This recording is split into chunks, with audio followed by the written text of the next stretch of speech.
Welcome into another week of cut ups.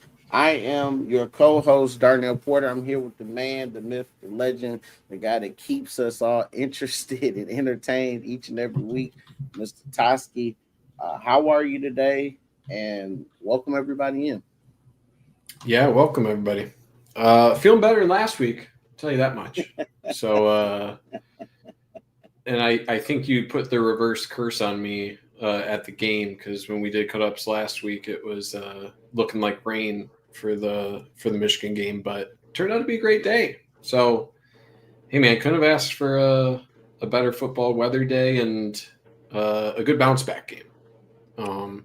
Still a lot of things to improve. I think a lot of missed opportunities on offense, get to some drops, but a lot of good. I think they bounced back and executed a little bit better, especially Bryce Underwood. Exceptional game from him. And then defense, I think, just didn't try to be as weird. So it was very simplified. I think it was an easier offense to prep for, but I liked it seemed like Wink Martindale had a talking to put it nicely, of rely on your talent and let them make the plays and simplify things a little bit. So overall, I think a frustrating first half, but glad to see they kind of put things together in the second half, came up with some turnovers and got a comfortable win. Yeah. Before I get into my opening monologue, just a few things I want to get out the way. A little housekeeping. I know, guys, we're supposed to be here on Tuesday. I had a prior engagement, and that's why we're here on Wednesday. The second thing is, guys, you guys have been doing a great job of showing us support on Twitter. I see the comments. I've seen Toski respond to some of the comments. Keep that up. Keep sending this video out. We want to run up the likes and the subscribes to the channel. It shows the guys over at Amazing Blue that you guys want to see this type of content each and every week. It helps us out, and it would be a great help. So appreciate you guys doing that. I want to get this week's show over 1,000 views and over 1,000 likes. So let's just keep hitting that like button. Also in the chat, I see we are live, guys. Go blow up the Michigan Ball Talk chat. Let them know we are live. We're about to get into this film. It was a whole heck of a lot better week than we had last week, which makes this show even better, right? Because nobody likes to hammer in on the bad things, but we have to do it, right? We have to take our medicine, take the good with the bad, and then finally, I was gonna wait to do this, so Toski doesn't even know that I'm actually doing this, but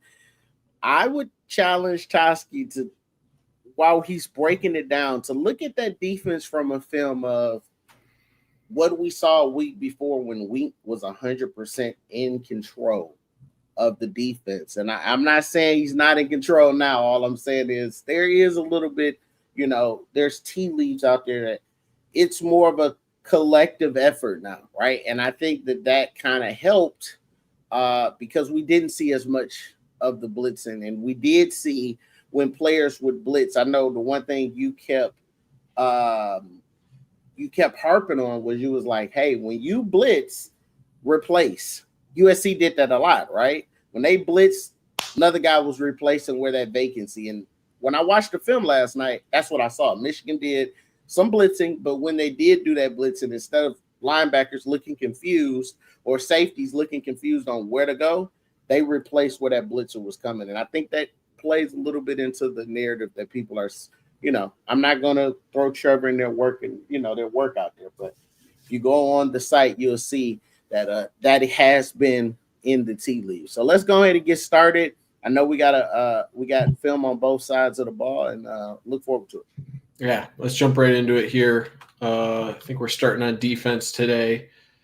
Right away, I like to see how quick the linebackers are firing down. Ernest Hausman, I'll put it straight up. This was probably one of the best days that he's had in a Michigan uniform. He was really, really aggressive all day.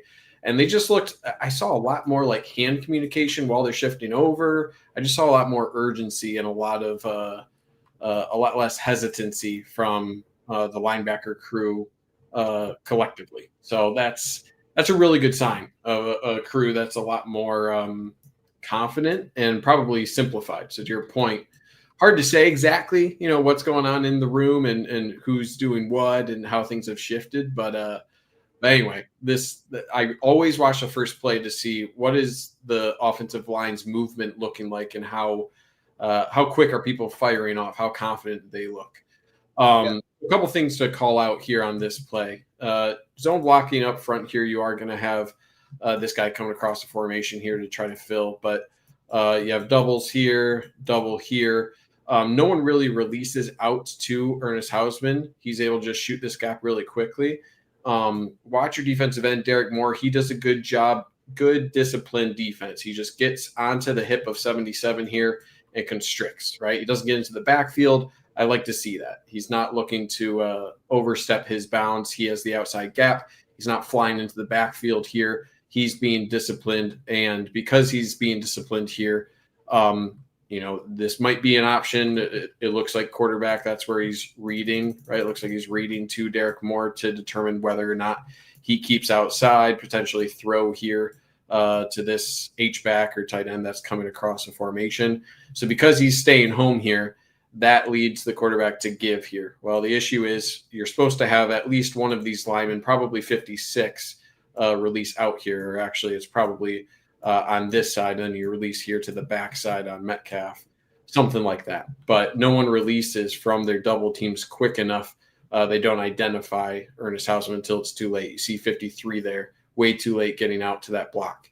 But I like to see the urgency. As soon as he sees it, boom, downhill. He's able to get through that gap. So, so good job, good disciplined defense, right? Guys just doing their job. You don't need to be an all-star. And as soon as Derek Moore is confident, hey, there he has the ball, now you're loose, right? You're in the right position. Now you can go and be hell-bent on getting the tackle. But until that time, right, stay in your lane, do your job, and then go in pursuit. So good job, Ernest Hausman, being aggressive linebacking there. And then good job, Derek Moore, doing his job and then taking a good angle down the line of scrimmage there to get assisted tackle. Kind of like what you said last week.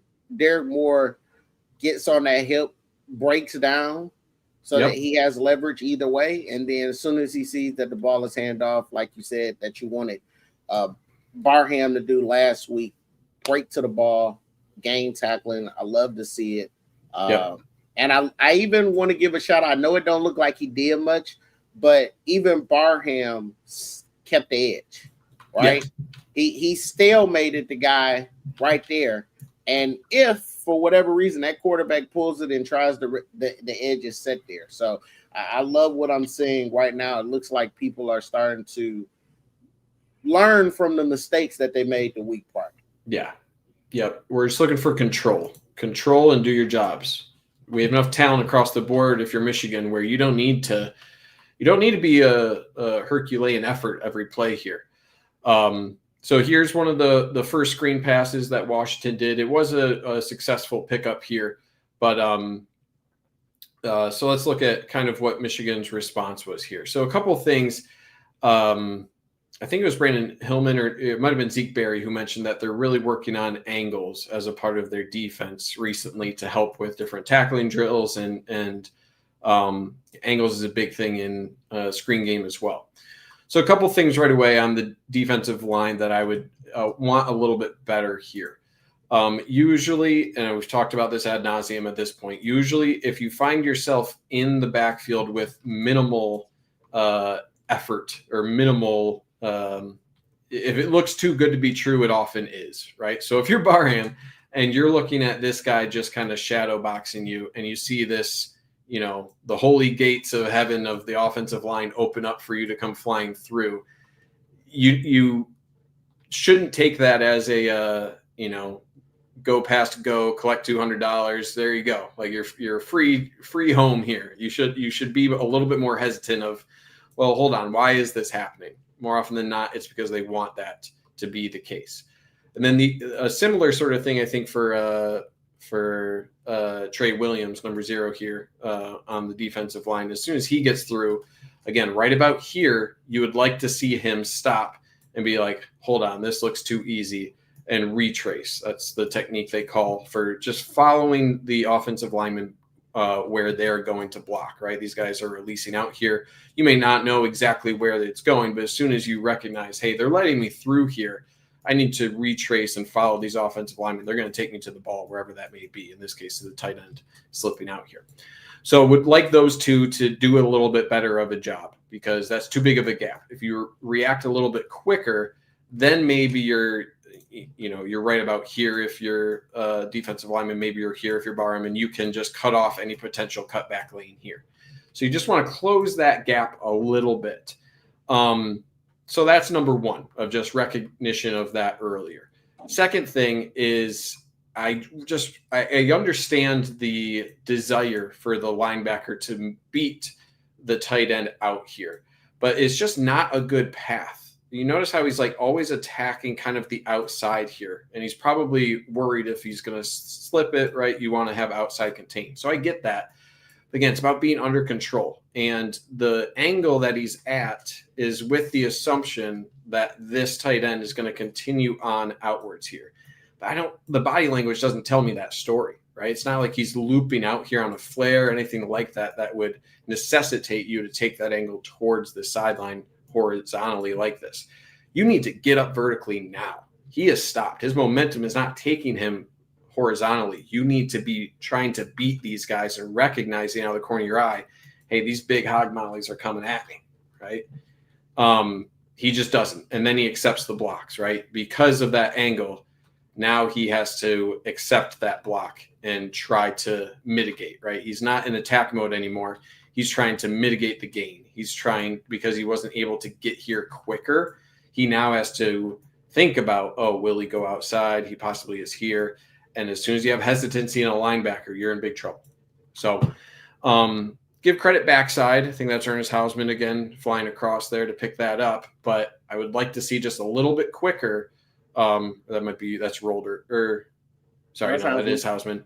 But I would like to see just a little bit quicker reaction to that from both your defensive line and a better angle here from your linebacker to address that a little bit better. So again, not terrible. You limited it to 8-10 yards or something, but that's, you can't have that happen, because that's exactly what USC did all day, and really abused Michigan's defense through that. So, it doesn't look like he's firing in on his keys either, because if you look at, like, once you pause it right here, Barham sees the ball is still in his hands. So if I'm Barham, I get it. You want to go after the quarterback.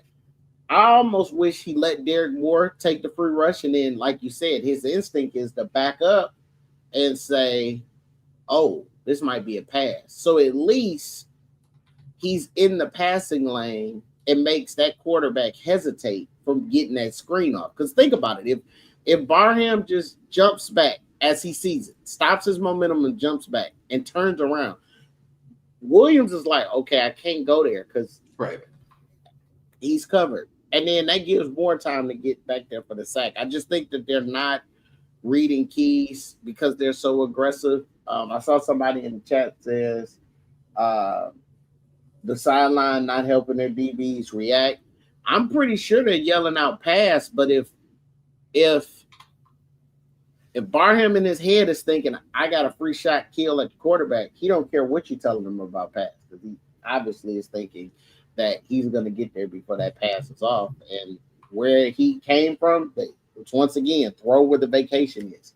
Him and Derek Moore left, they threw right in that spot. Yeah. And it's one of those things where if you're Barham here, do you really, really think there's going to be this wide of a gap? You think they just forgot about you? You're the freakiest pass rusher on the team. You think they just forgot about you. It's not like you're running a weird twist, right? It's not like you're running something weird designed to get you open.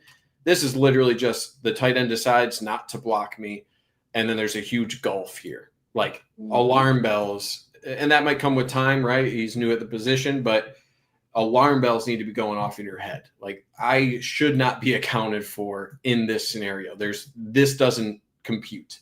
So anyway, I think there's like that triggering right here instead of the alarm bells of creating, a hesitancy in that scenario is what you want. You want to hesitate, be like, why is it this easy? Like, there's no way they miscommunicated that poorly. So, just under control, right? And I'm hopeful that with this experience, he'll have a little bit more of those alarm bells going off the next time.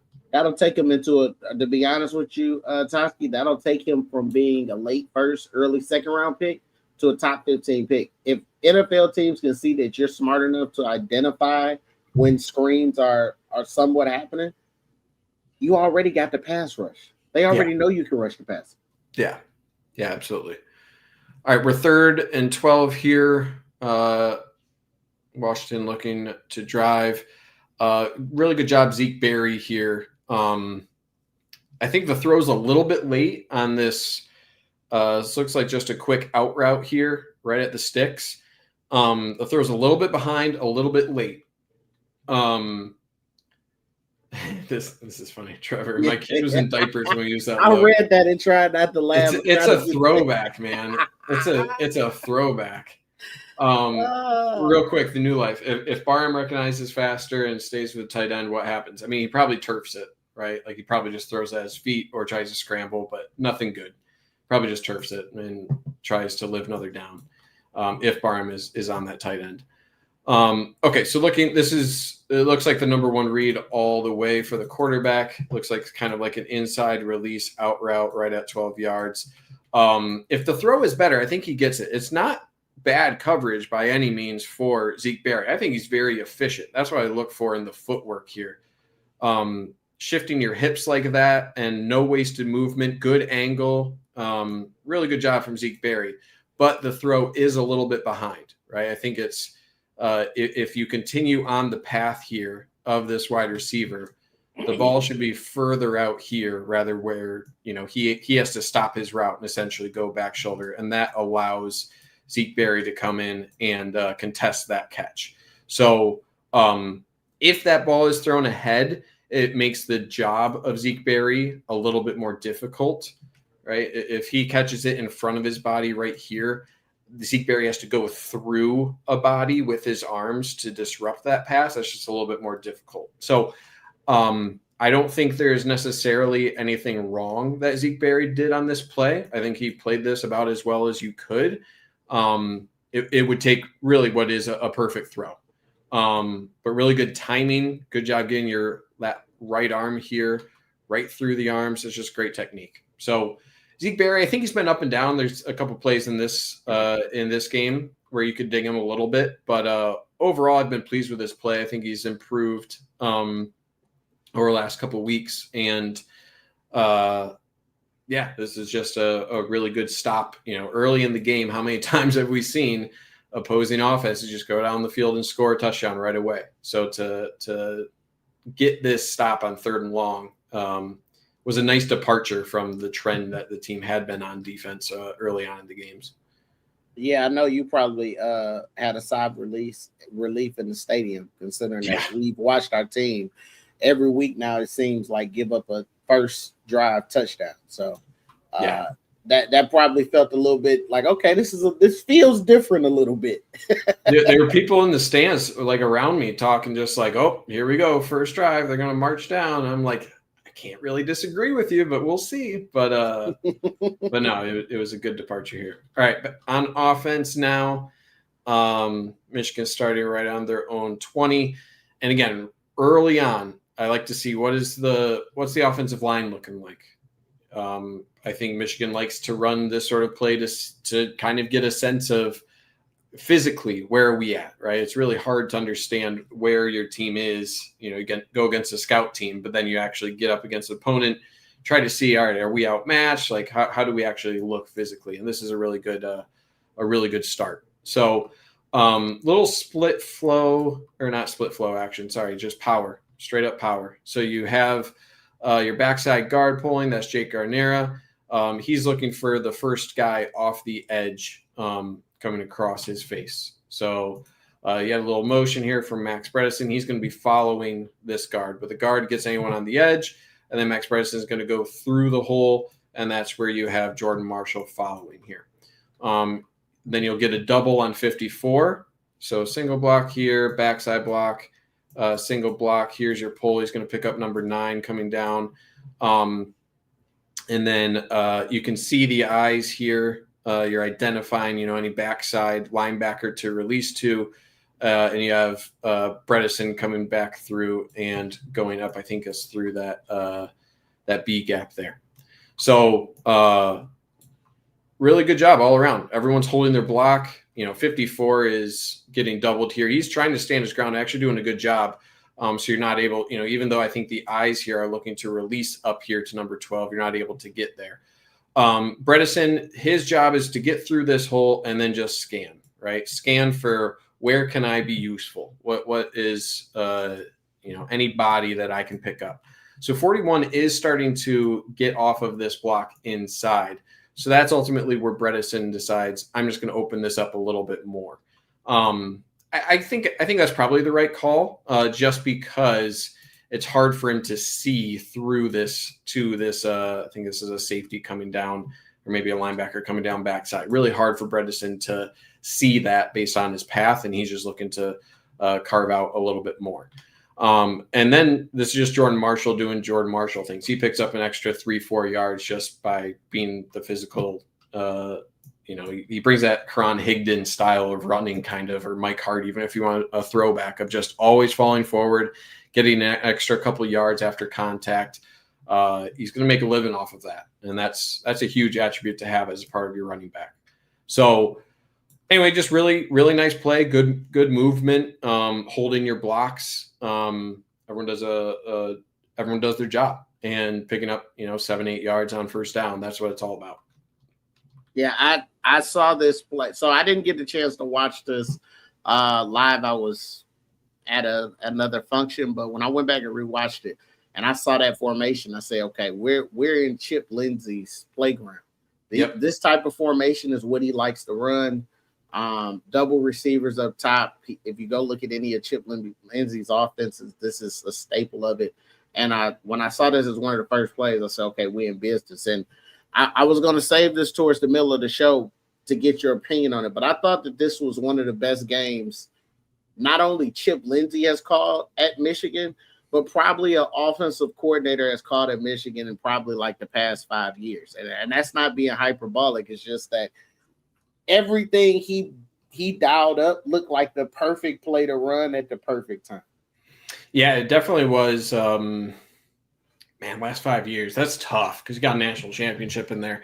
It's up there. I definitely would put it in top 10 performances. I really like him as an offensive coordinator. I think he's doing a really good job with Bryce Underwood. So I'm not gonna disagree with you. I think it's up there. I think it's hard to put it at the tippy top, but he's doing a great job. And I'm really enthused with the job. What made me think about it is you tweeted last week when he was at the press conference. He said, "I need to be better. I need to put my players in a better position." And it seems like this week he decided, you know what? I got to make my guys, I got to do what makes them the most comfortable. And I think that's why I said probably the best offensive game plan in quite a bit of time. Yeah. He says all the right things. And there is a difference between saying the right things and doing the right things. Some people can talk well, but they can't do it. But I do think he matches both of those, where I don't see a lot of guys who are being put in position to fail. Looks like, the things I'm frustrated with are execution related, but not like you're asking, a walk-on center to, pancake a guy or something like that. It looked, everything he's asking of Bryce Underwood and other various players are reasonable. So I'm with you there. Appreciate that, Darius. 2nd and 2, quick throw here. This was a really important play because I hadn't seen this sort of play from Bryce Underwood yet. We've seen a lot of talent and a lot of things that he can do. The one thing that has been, and I think Chip Lindsey mentioned it as well, the focus for Bryce Underwood is his footwork and his ability to take a hit.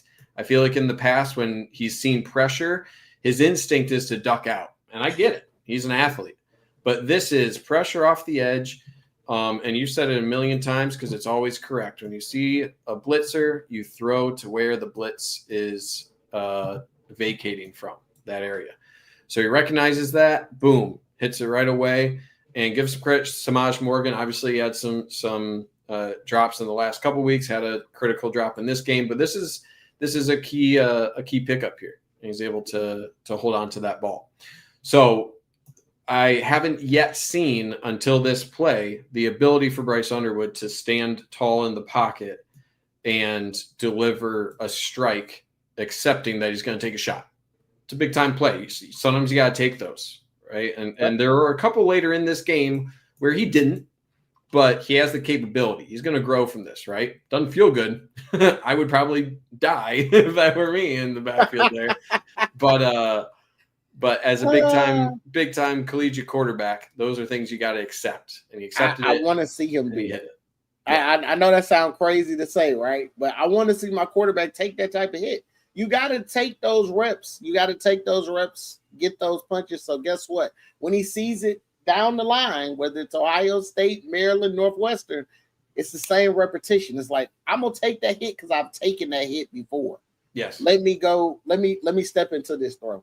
Yep. And because the more repetitions you have, then it's just, I got up from it, right? It was a successful play. You can feed off the crowd. Like, it was successful. And it's the fear of like, oh no, I'm going to get hit, right? It's why Jim Harbaugh would always smack on his quarterback a million times, try to get that, sense of like, you'll get hit and you'll be okay. Sometimes it's what has to happen. So, building that into his muscle memory and that experience bank, right, as a young player, that's critical here. Okay. Moving into Washington territory, a little play action pass here. Just a missed couple. I think there's like three things to mention on this play. First of all, terrible holding call. So let's watch Bredesen here. He just kind of shucks down this defender right there, just shucks his arms down. It's not a hold right here. You can see he just kind of pushes the arms down, uses that leverage against him. And then he just moves off to the side. I don't know what you think he's holding here. That's a really bad call. So I don't know why this sideline, like what kind of view does the sideline ref have on this? He throws it right now. This is when he's about to throw the flag. So I don't know what the hell he's looking at. That's crazy. It's a bonkers call. So that's the first thing. Shouldn't have been a penalty at all. Really like the play design for this little play action. And the eyes look like they're reading low to high for Bryce Underwood. As soon as he gets his head turned off of the play action, looks like he's first looking at Samaj Morgan. That's at least what I see. So this is number one. Looks like it, if he throws it right away, it may be open, but you do have a couple guys on the boundary here that will limit this from being a very successful play. What I don't see is, so I see the shift now from Bryce Underwood. It seems like he could have either option here if he really wanted to, especially Andrew Marsh on this sort of deeper out route. If he throws the ball right now when he's out of the cut, that's an open ball right here. There's a lot of separation here. His momentum, he has to refocus. The safety does. Donovan McCulley, maybe a little bit more contested catch just because not a lot of separation there. But you definitely have Andrew Marsh if you throw that. And a lot of open field, right? So even if you want to kind of loft it here instead of throw it directly here, just kind of leave it up here, you got a lot of room for Marsh to make something happen if you take a little off of that ball. So, this is one where I think he just missed it. I think he needs to trust that his wide receiver is going to make that cut and throw to the open area, right, with a little bit of loft, and that could have been a big pickup. So, and then the last thing, we'll cover it on the other angle here. I don't like how he threw it away, right? I always understand that you want to make, you want to possibly throw it away or like give someone a chance on the sideline. But this is one while you're being dragged down like this, you're out of the pocket. You're going to throw past the line of scrimmage, throw it to me in the stands. All right. Like you can throw it a million miles into the sideline here. So, maybe this is a moot point, or I might be being critical here, but number 7 here, he could one hand that, right? That left foot lands in bounds. He gets a hand on it. Now, obviously that's like a really difficult 1% shot of a catch, but I'd rather that be 0%, right? Chuck that into the stands. No need for that to be flipped up like that. Just get rid of it, live another down. So yeah, this, Steve, to your question in the chat here, this is low to high. Eyes immediately go to number 0, Samaj Morgan. It looks like now he's shifting his eyes downfield. I don't know why he shifted here from Marsh to McCauley. So I think he just came off of McCauley too early. Or maybe you could argue he's still looking at Samaj. Now he's looking at McCauley, and he never really gets to Marsh downfield. That could also be another argument of why, maybe he noticed it too late. Like maybe now he's trying to look, but now he recognizes there's pressure in his face. So I do think it's low to high. I think as he's coming off of Samaj Morgan, his eyes should naturally kind of like take him off of this and into kind of like, you're scanning from your right to left. So I think like number 1 option, and then you kind of evaluate, what am I seeing here? And so I'm not 100% sure, but obviously it could have been a big explosive play if you hit Marsh there on that out route. I think he also, and this goes into not helping your quarterback in his confidence. If Samaj catches that 4th and 2, your quarterback is probably thinking in the back of his head, like, I know that I'm supposed to go low to high. I understand what you're saying, that guy was on Marsh, but he's supposed to be your speed receiver. And really on that speed out, if you lead Marsh, he gets around. I mean, not Marsh, Morgan. He gets around that guy and probably still gets the first down. I agree with you guys. Marsh is the better target. And if I think somebody put in the chat that if he kind of is looking down the field and squares his shoulders up, he probably can hit Marsh. But like you said, Toski probably was too late. Yeah. So here's the infamous 4th and no, this isn't 4th and 2. This is just a drop pass from Deacon Tonelli. Didn't expect that I would be calling out Deacon Tonelli. That's one of Trevor's guys, man. Trevor's been high on the 2 tight ends. He came up huge, man. This is an excellent throw. That's exactly really where it needs to be. Guy just needs to come down with it. But really good read. Looks like you have 2 high, and when you have kind of 2 high and you're threatening the outside here, what I mean by threatening the outside, so you got man coverage here, safety dropping. Should do this color. Safety dropping, outside kind of fly route here. These guys are responsible for anything quick up the seam, and this is the weak spot, or the spot that you want to hit in sort of cover 2 man. So that's exactly the read, probably the pre-snap read, and that's where the eyes initially go for Bryce Underwood. He hits it right in that window. Give credit for that linebacker coming by and breaking that up, but that's exactly where the ball needs to be.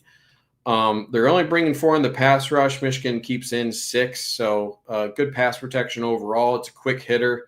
That's where the ball was going to go seemingly the whole time. It's got to hold on to that, right? Maybe an extra year in the weight room, get some grip strength guys. But I like what he brings. I mean, this is your 4th string tight end, really, and he showed a lot.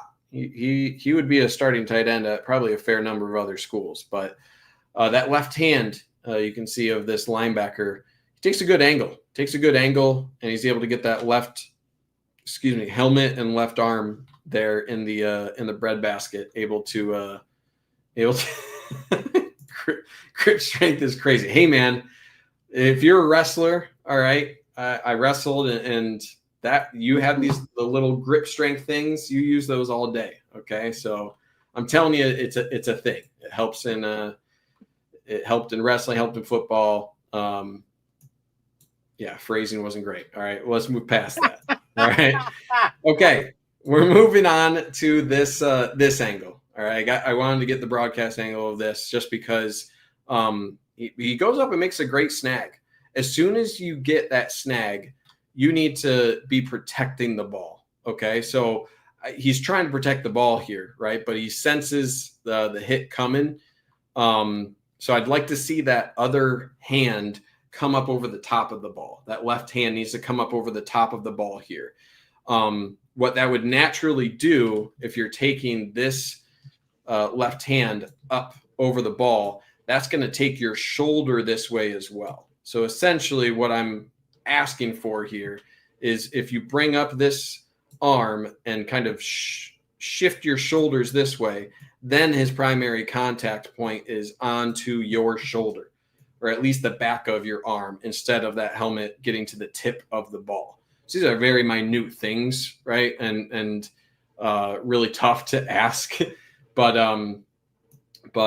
you know, give him a lot of credit for coming down with that ball, right? That's the 101, go up and get it. The 200 level course is to put that hand over the ball and protect it after the point. Yep. So yeah, I mean, just got to have those, right? What was the down distance on that? I think it was only 2nd and 16. That would have been a huge play. So that's a bummer. Okay, now you're at 4th and 1. 4th and 1. You've been driving, right? You're in enemy territory here. Oh, I'm sorry, 4th and 2. It was 4th and 2. No, it's 4th and 1. I call 4th and 2. My bad. Yeah. Good play design. Head man coverage. You do this little motion to gain leverage on the outside. Just got to make that catch. And, you know, I think there's a lot of discourse about, was this throw A, accurate, and B, too hard? I don't think it was inaccurate or too hard. You'll see a throw later on to Zach Marshall, very similar type of throw that is caught without a problem. All right. Sometimes you got to be a big boy and catch the ball. All right. This isn't poorly thrown. Obviously, this angle doesn't show it. So again, we'll have the broadcast angle here. This is, if you carry on the ball's momentum here, as soon as it hits your hand right here, you know, this is carrying on right in front of his face mask. Okay. So it tips his left finger here, and that's what sends the ball kind of spiraling here or out of his hands. But you got to make that catch.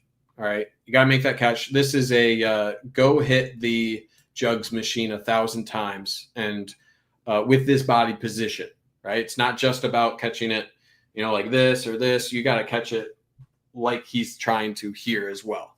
Right. So, it's just a bummer. You set up a great play. I really love the play design, just about execution. That's the touchdown. I really believe that it, because here's the thing. I know why people might struggle, but if he catches it the way Bryce is giving it to him, he can turn up field. You only have that linebacker to beat. He beat that linebacker. The safeties have come down already.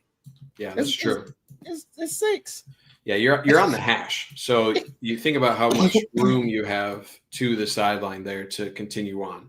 So I think he has one guy to beat, right? I like his speed enough to where I think you can beat this guy, especially with the angle he's taken here. And the thing is, if you float it, right? If you float it, then you take away that opportunity. Yep, he don't have it. So, I mean, if you have to put like a percentage of fault, right?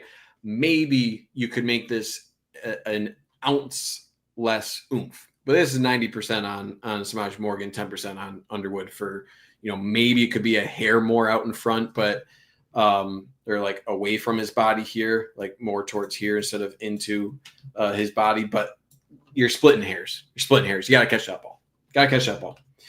So that hurts because this was a good drive, right? Early in the game, trying to get it, and now you're turning the ball over. Yeah. Okay. Back on defense here, little play action for Washington. Brutal shot here. I think this is Boston, the wide receiver, with a big play. And you just got lost. Mason Curtis does get beat on this route, but you also had Zeke Berry dropping deep.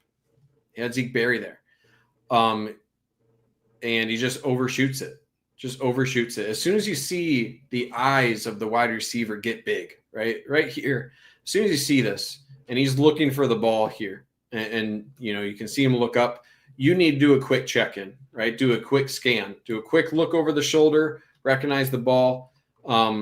And I think he, A, did that too late, and B, you just need to decelerate. He tries to turn too quick here, right? His body's moving too quick for him to turn like this to be able to react to the ball. So it's all about control. And you have to play under control in order to make that play. So I'll go back to the wide view. I don't think this view will show anything beyond, I think you need to be looking back probably now to try to identify where the ball is. And he just looks back too late. It's a tough play, no doubt, right? And it's only necessary because Mason Curtis did get burned, right? So it's one of those things where you are in mitigating time. If you're essentially a deep safety at that point, and obviously he's a cornerback. But Mason Curtis, let's shift over our focus to him. So he's in backpedal. It's a good route. So I'll give him some credit here. It's a little like corner post here. So this little fake, especially with the head, that fakes out Curtis, and Curtis is committing on this fake. So he just got, right? The double move here, the head move, and then boom. So he's not able to, flip his hips quick enough. He committed too much to that initial route. So give credit to the wide receiver. He made a play, but Zeke Berry just wasn't able to adjust, wasn't able to get his head to identify the ball, wasn't able to do that quick enough in order to keep his body under control to contest that catch. So I'll chalk this up to, a good route and a little bit bad play of Zeke Berry making this possible. But it's another thing of, what are you asking your players to do? And if this is, someone like Mike Sainristil, you probably trust him to be a corner and a safety. But Zeke Berry in a deep, zone safety-ish role, I don't know if that's his bread and butter. So this is kind of the consequence of having players take on different roles, and you have to be, positionless a little bit. That's kind of what I chalk that up to. So sometimes it happens. You got. Okay, let's move into 2nd and 8 here. Washington is driving. This is how you defend the screen. Really, really good job. And the thing I love about this is just the concept of buying time. You don't need to make the play perfectly when you are on the outside, especially against a screen or any sort of screen. It's all about just buying time for the cavalry to get there. So what I mean by that, I think this is Jair Hill on the outside. I think that's that's Jair Hill, number 20, on the top of your screen.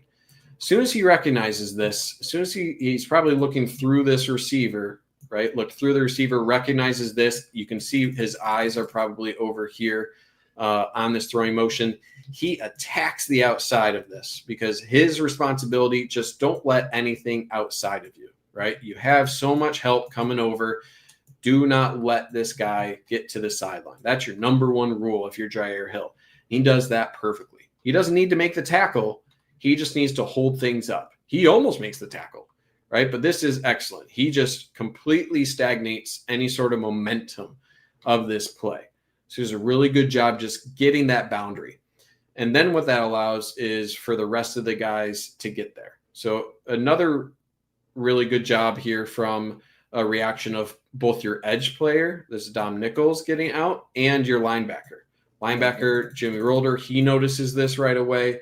Dom Nichols is keeping his eyes in the backfield. He also recognizes 77 is getting out super wide here. All three of these guys make this play.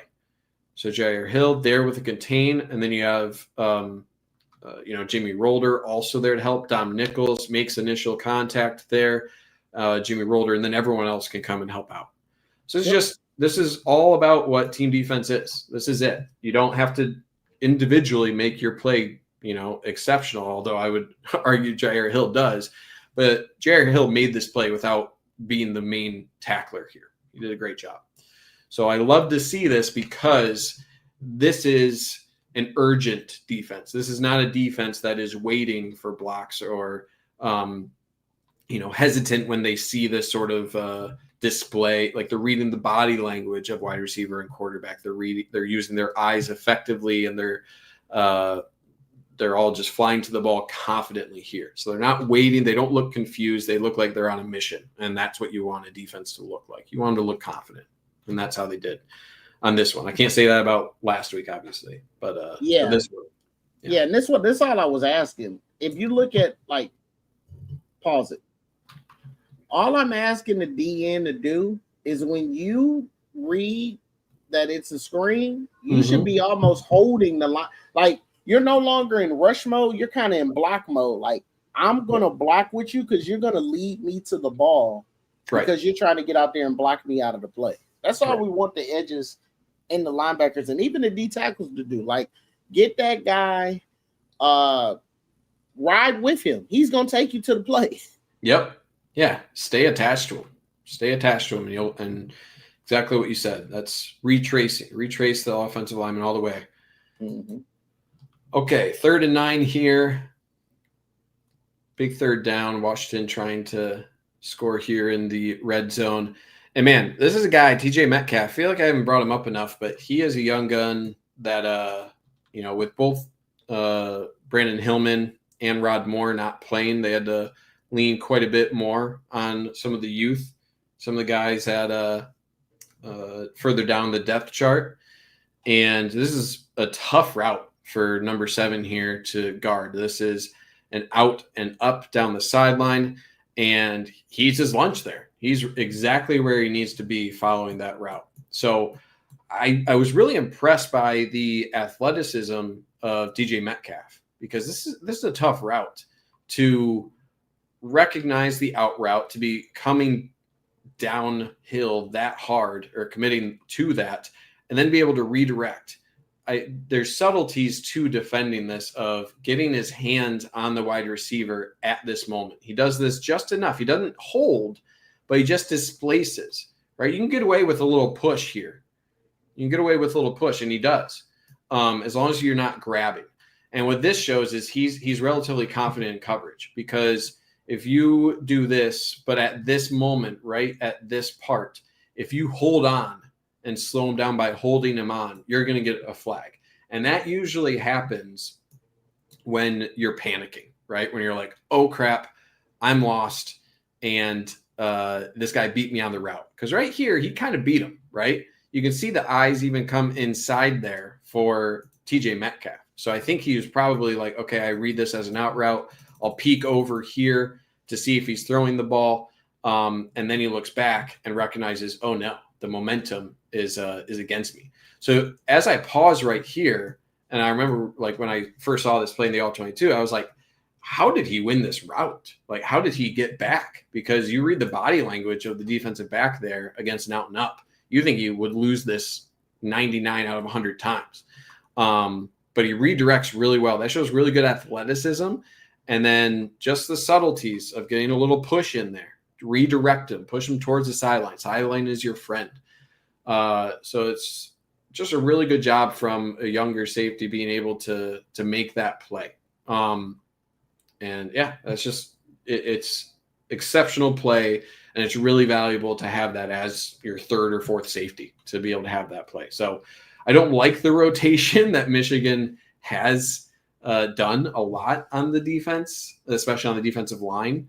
We'll see some misplays from the defensive backfield as well, but I think Metcalf's going to get a little bit more time because of how well he is shown out. Yep.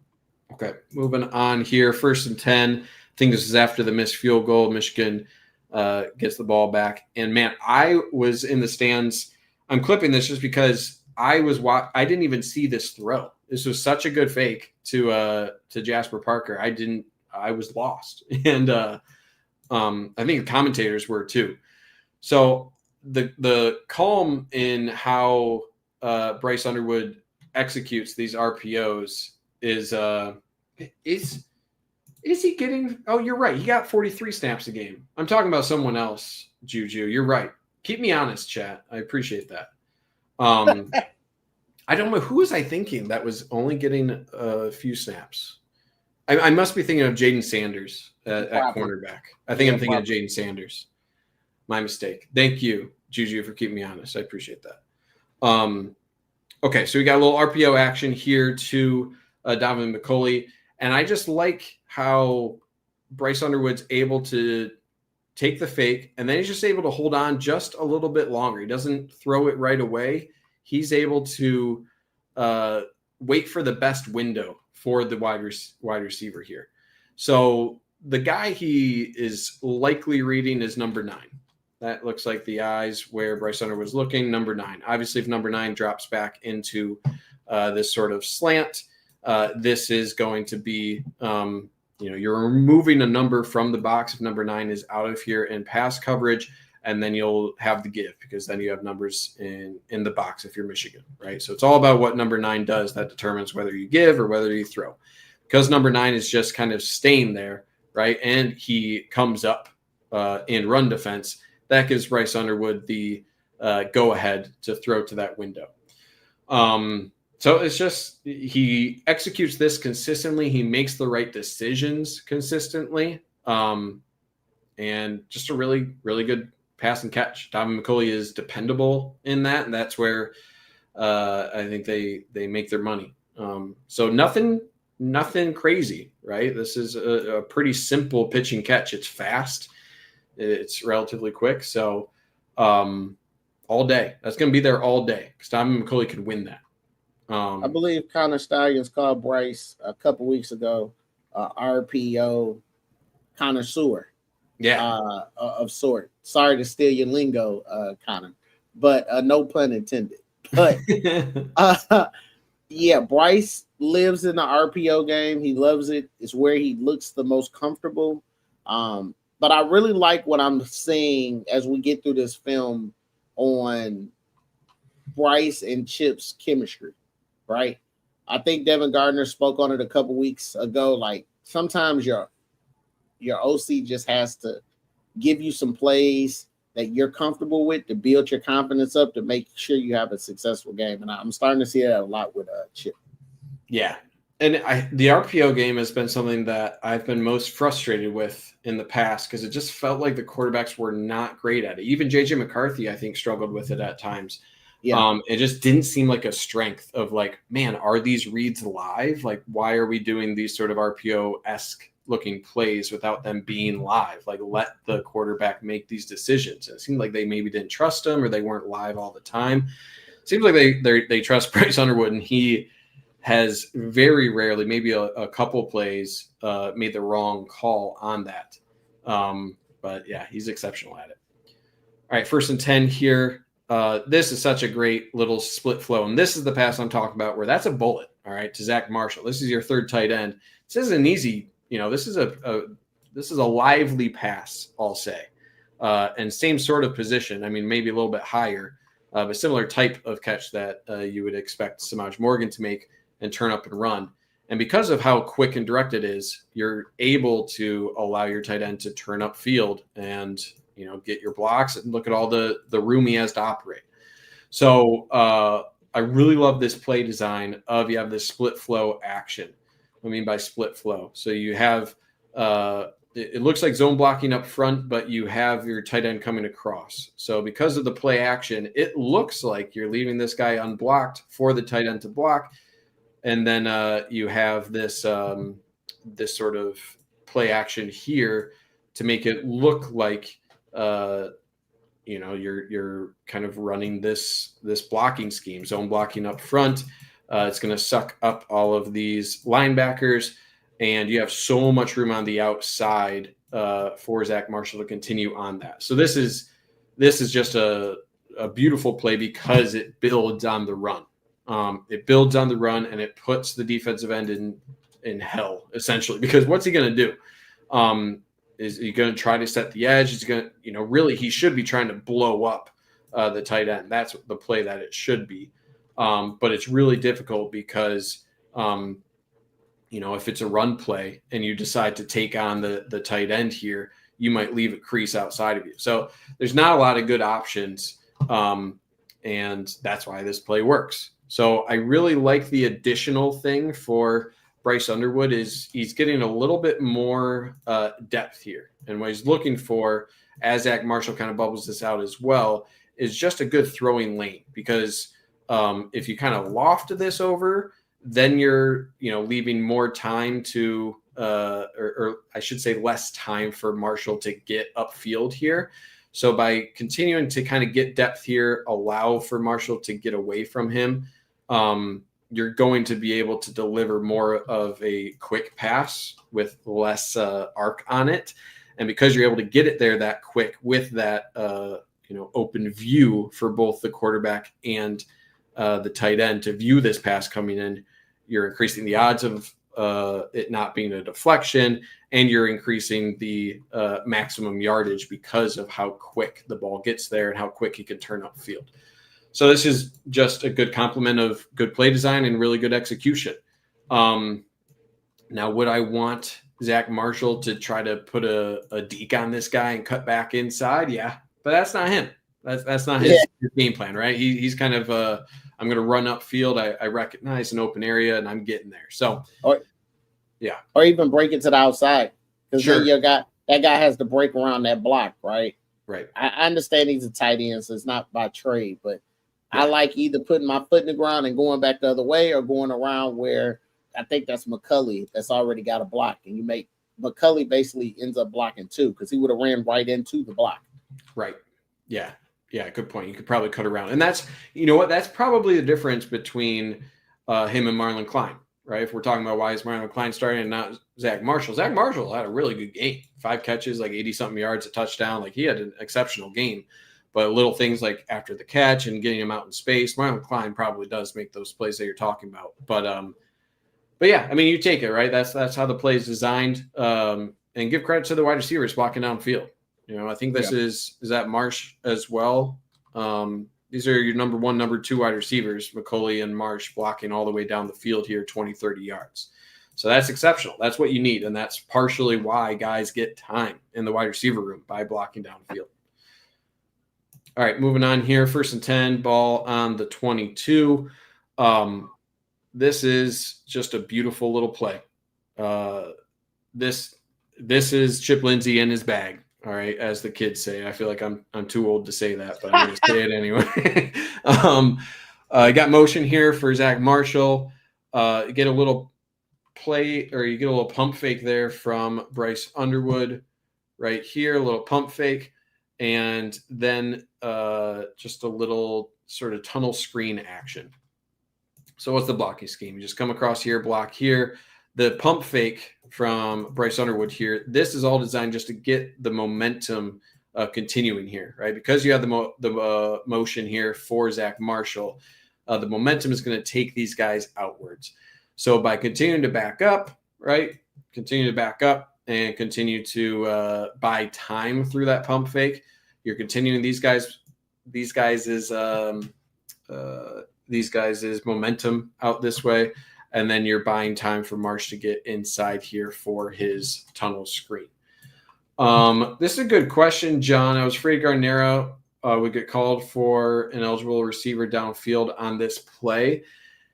I do need to revisit the rule book on this, on what the rules are for passes like behind the line of scrimmage, right? Because you're right, there are a couple guys that are getting down field here, but I need to check what the rules are when you're passing downfield versus a pass behind the line of scrimmage. I'm just not exactly sure.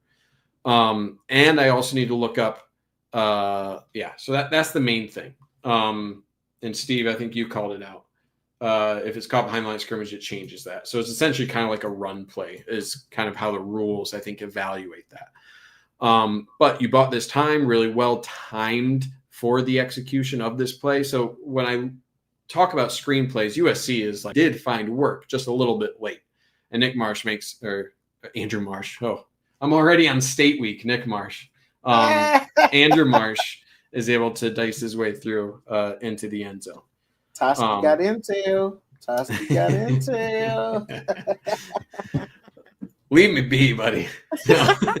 But I mean, you weren't kidding. You weren't kidding, Darnell, about the Chip Lindsey having an excellent game all day. Yeah, as an offense coordinator. I felt like he understood what his team needed, what the offense needed to be successful. And he took some lumps because we're going to see Lincoln's going to go down. He's going to bring in another guy. And Blake Frazier played awesome. I'm pretty sure we're going to go over that. But, yeah, this was beautiful play calls, man. Yeah. All right, moving into the defense here. This is Ernest Hausman, man. He's on the NFL draft day where they show different highlights of players. This is going to be on Ernest Hausman's because that is an exceptional play. This is a really difficult play.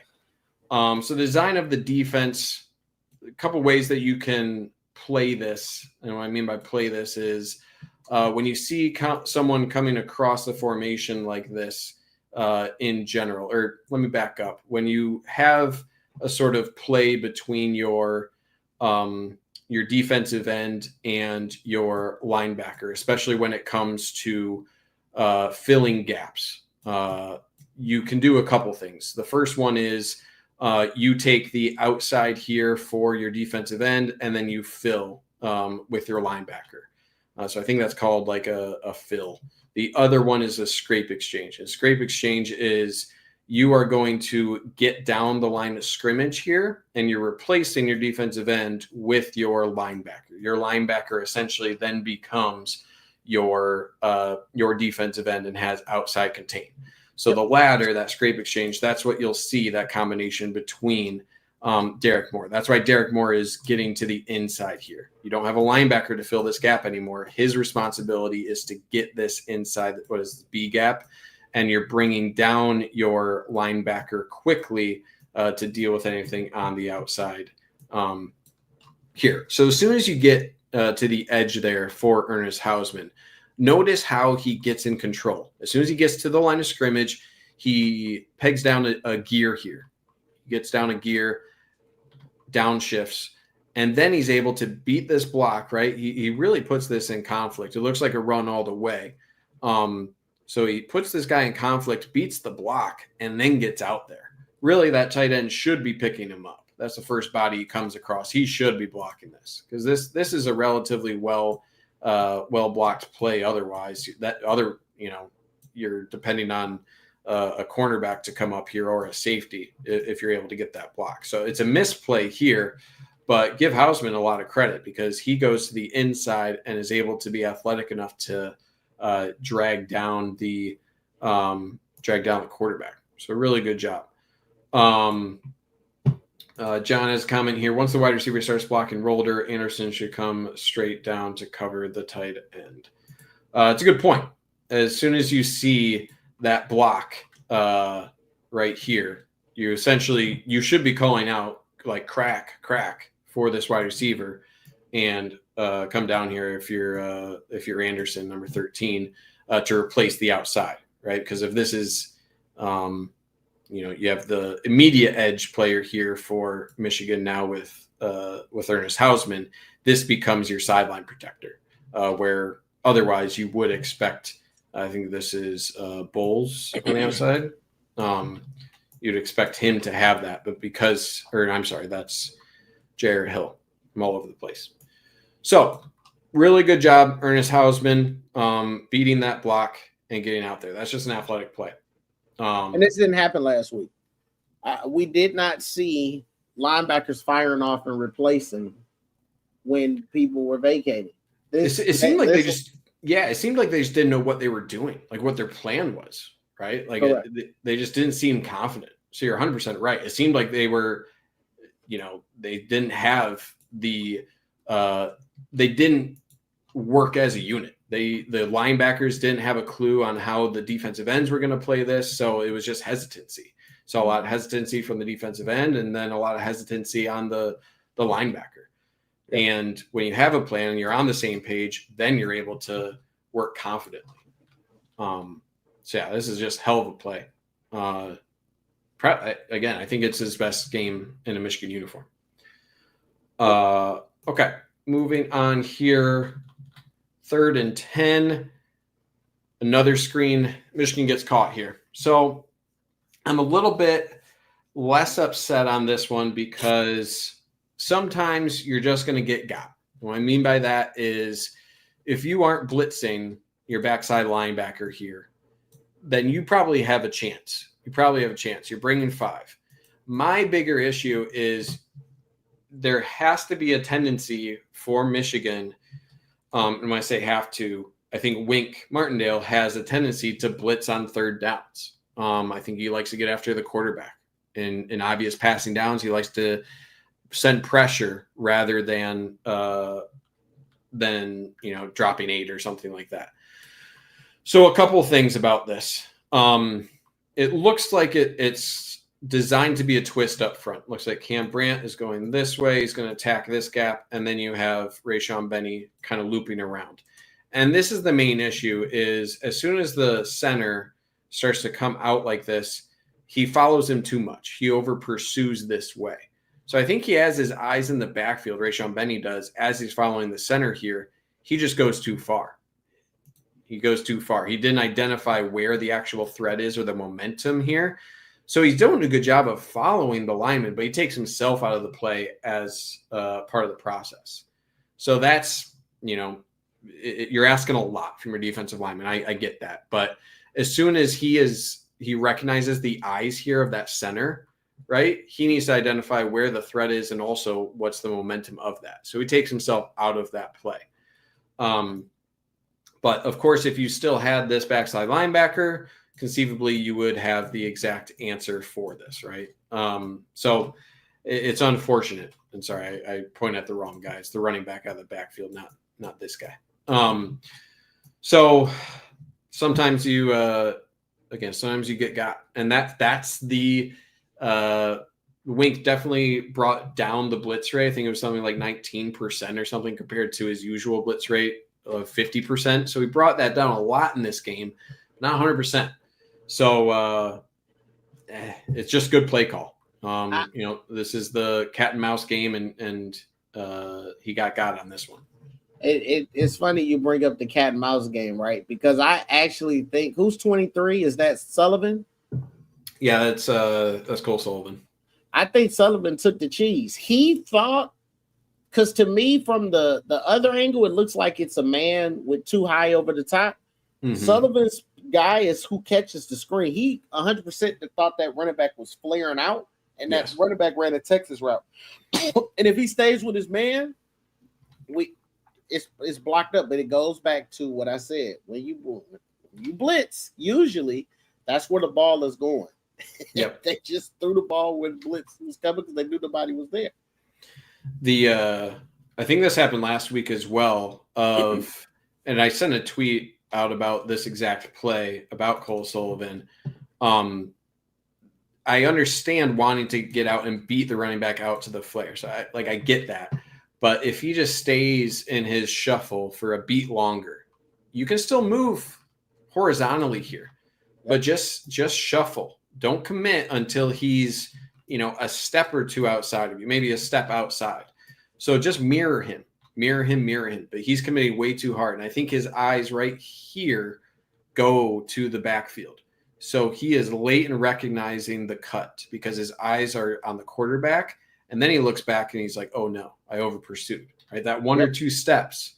And he did that against USC as well. So it's definitely something where I get wanting to be out there, but Cole Sullivan's a good enough athlete to where he can afford, taking a shuffle there. It's just about being in control. Don't commit until you know. So, he's still a young player, still exceptional. He'll figure it out, but that's the scouting report on him, and you can beat him through that play. So prove him wrong, right? That if another team will try that, you got to prove him wrong next time. Okay, moving on here. Another screen pass. Jason Barham does a really good job stopping this one. All right, this is third down. Third and 14, 15. I think Michigan has their rush package in here. I think only one defensive tackle. So it looks like all day Jason Barham is attached to the running back. Seems like that's his job, right? He's not trying to get to the quarterback right away. Probably said, your eyes are locked on the running back. This is your responsibility. And if you follow the path here for Jason Barham, that's exactly where he goes, right? His eyes dart between the running back and the quarterback here. He's mirroring him all the way. And this is like 101, right? Where he's still a little bit out of control here, but notice how he still stays engaged. What you were saying earlier, Darnell, essentially start blocking. As soon as you see that this is like becoming a screen pass, he's essentially blocking the offensive lineman here. I'm not letting you get out to my guys. And then as soon as I see this ball being thrown, then I attack. So obviously you'd rather him get the tackle right away instead of, do a 360 with the guy. But all screens is buying time. And he's there. He's there. He forces hesitancy out of the running back, wraps him up here. Of course, he doesn't finish a tackle right away, but that allows a whole host of bodies to get out there. So, the last screen pass we looked at, that was the offense having good play call for the defensive blitz.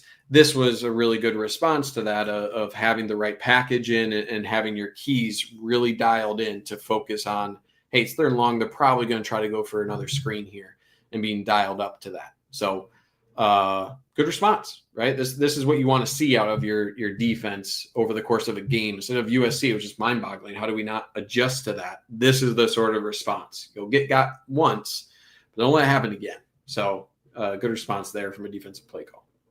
Yep.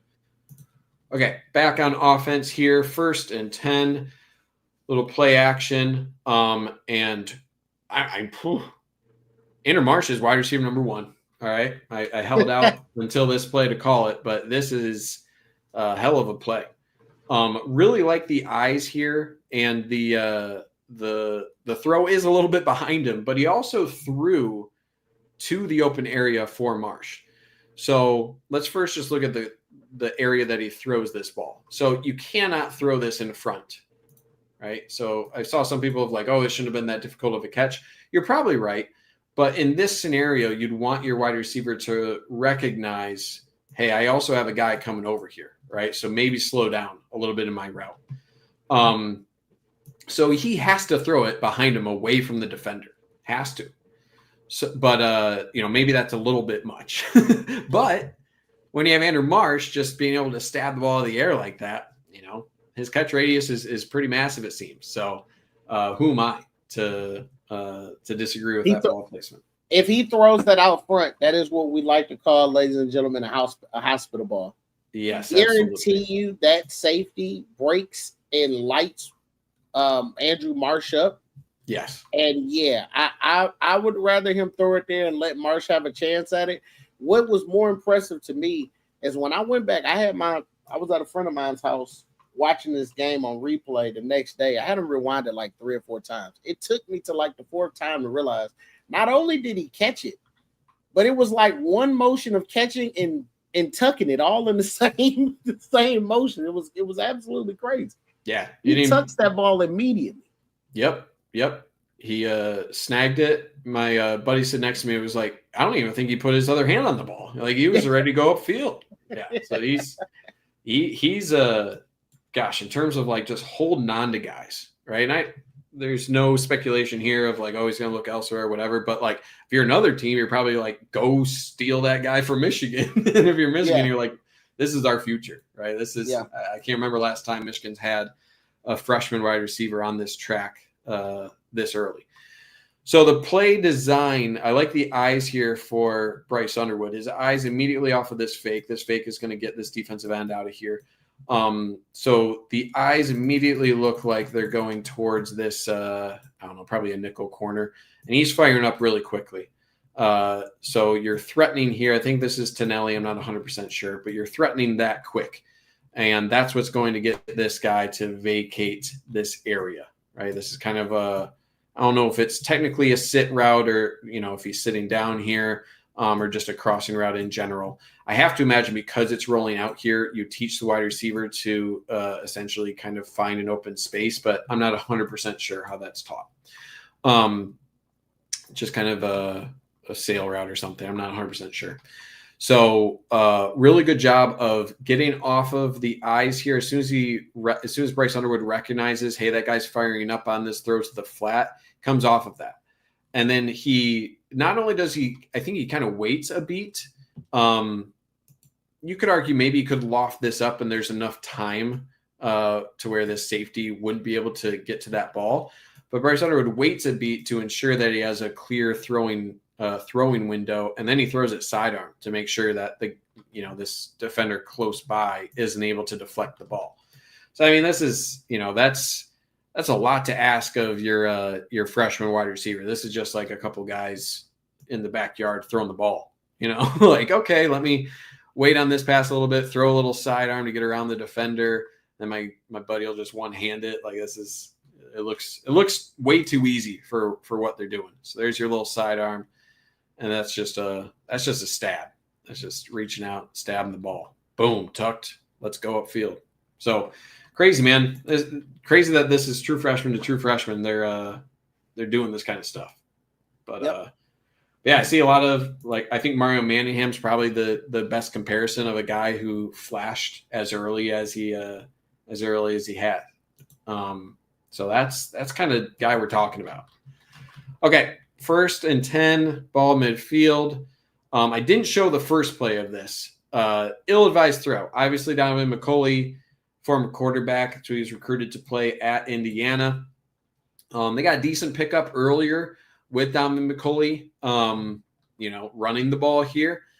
Good defense. This is really well defended. And it had to be on the scouting report especially when they saw, the first end around where he kept it and there was no threat of the pass.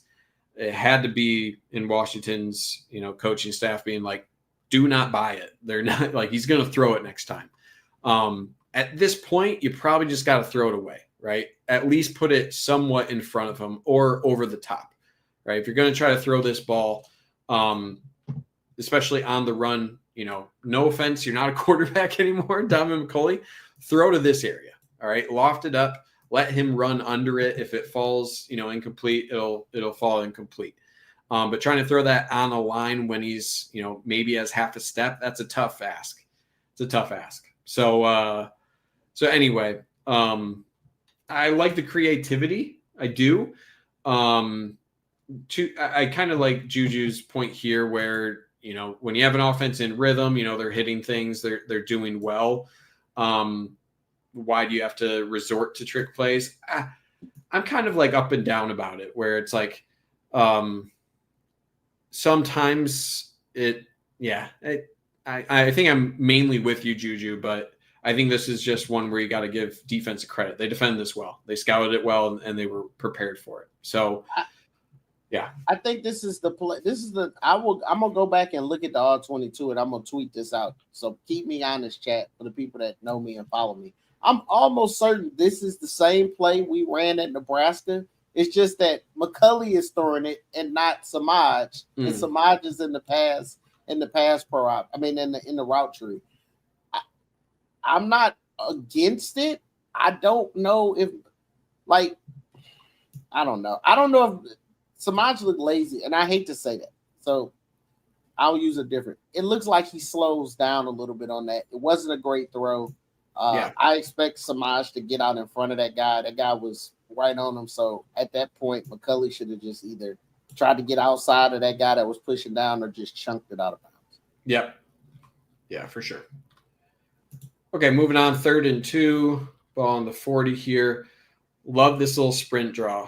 I loved it against USC. I think we called it on film review. Every single time I've seen this play, it's almost always been successful. there's just such a threat of Bryce Underwood outside here that it affects both these free defenders. They both jump outside. And really, this guy should be more disciplined because you have this outside defender. You should be taking the running back all the way. That should be your responsibility. But they both react to Bryce Underwood. And this little jump cut here from Jordan Marshall. And then he's able to accelerate through that contact and get a big gain here. So I just really, really love the play design. Anything that you can get Bryce Underwood on the move just because he's so dynamic in that area, I really like. And I also just like these sort of plays because I think it's where the offensive line is best. I don't think they're not a power first offensive line like they were, back in 2023, where that was their bread and butter, where they're just outstrength everybody. They're a more agile offensive line. So getting them out in space like this, really good job from Andrew Sprague getting on his block. Good job from Bredesen getting on his. That's creating this lane. So speed and agility is more the bread and butter for this offense.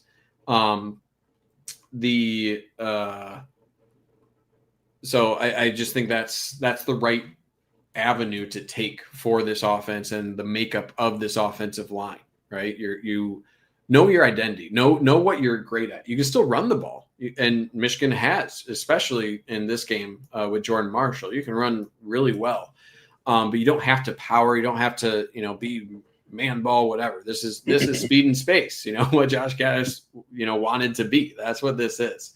You're threatening so much through your quarterback, and you're taking advantage of the speed that your offensive line has. So yeah, every time they've called this was in the past few weeks has been really successful. And I think the timing of this, similar to like how teams I mentioned in screenplays can have the timing really well. Michigan seems to have the timing on this sort of sprint draw play down. And they execute it really well. Yeah. To answer your question, Juju, I saw it in the chat. I think we ran a lot of stretch against Nebraska because on tape they struggled against the stretch. I haven't seen it ran as much. I don't think Washington. I've always not been impressed with Washington's front, so I figured we were going to probably run right at them. Yeah, I'd have to double check as well. I'm not 100% sure, but yeah, I'd have to double check that. All right, 2nd and 4 here. You're back on defense. I think that was the drive. Let me double check the score. Yeah, I think we missed a field goal on that one. Yep. 2nd and 4, a little play action pass here for Washington. This is one where when you drop a defensive end in coverage, this is kind of what you're going to get. And I like Dom Nichols. I do. I think he's going to be a really good player. Not his bread and butter, right? This is the consequence of asking guys to do a job that isn't their primary job. If you asked me to go, be a bartender, I'd mess up a bunch of drinks. It's not my MO. If you ask Dom Nichols to go cover something in the flats, he's not going to be great. He's not going to have the speed. He's not going to have the technique to get out there. Give him credit for making the tackle.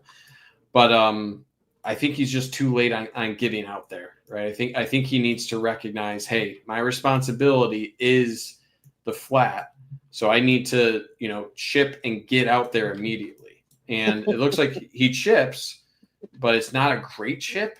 And then he's just kind of late. He's looking in the backfield, recognizes, oh crap, it's a pass, and at that point you've already lost. So I think he did, mitigate this as well as he could.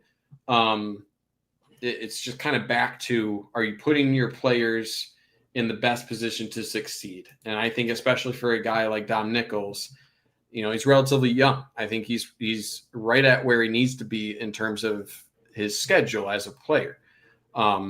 You're just asking a lot of him at this point in his career to be able to do this. And it's a really, really hard play for even a veteran. I think of like a Jalen Harrell. Like he was a 5th year with a similar sort of build, similar sort of profile before he was making plays like this. And this is a young guy that you're expecting to make plays like this. So, this is I think that's kind of it. Like you're asking a defensive end to get out there, and it's a good play call against that sort of a good offensive play call against, Michigan's response to a flat route. So Yeah, is what it is. I don't know, man. I'm sick of I know we like to be exotic. I get that, man. But I saw a play. I don't know if you got it queued up, but Dom Nichols, I think at one point was checking Boston, and I said, "What are we? Oh God, what are we doing, man?" I don't know if I saw that one. My brain probably would have exploded. We'll check. All right, so now you're driving. You're driving if you're Washington 2-minute drill. This is just teleportation out of Derek Moore. This was, I'm blanking on who it was in the NFL. There was one clip of a defensive end in the NFL of just a sack where the guy just teleports across through this exact gap. I wish I knew. It had to be Myles Garrett. And this is like a very similar sort of move, like just a really big step, this big launch off that right foot, kind of like a jump, like he's jumping into the gap, then really good hands, and just swallows up the quarterback. So this is just, there's no time for the quarterback to do anything. He's just at the top of his break here, and Derek Moore is right on top of him there. So if he can continue to show this capability, obviously he's, I think he was the top graded Michigan defender for this game.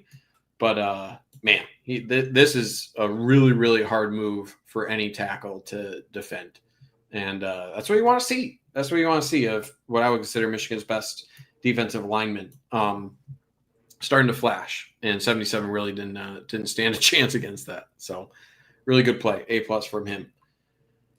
All right, moving on here. 2nd and 19. So after that sack. And this is what I mean when I'm talking about personnel. This is just a head scratcher for me of I understand wanting to get guys snaps, but I think this is Jordan Young, number 14, on this tight end up the seam. He just gets burned. And I don't know why this is the point in time where you're looking to get a young guy snaps.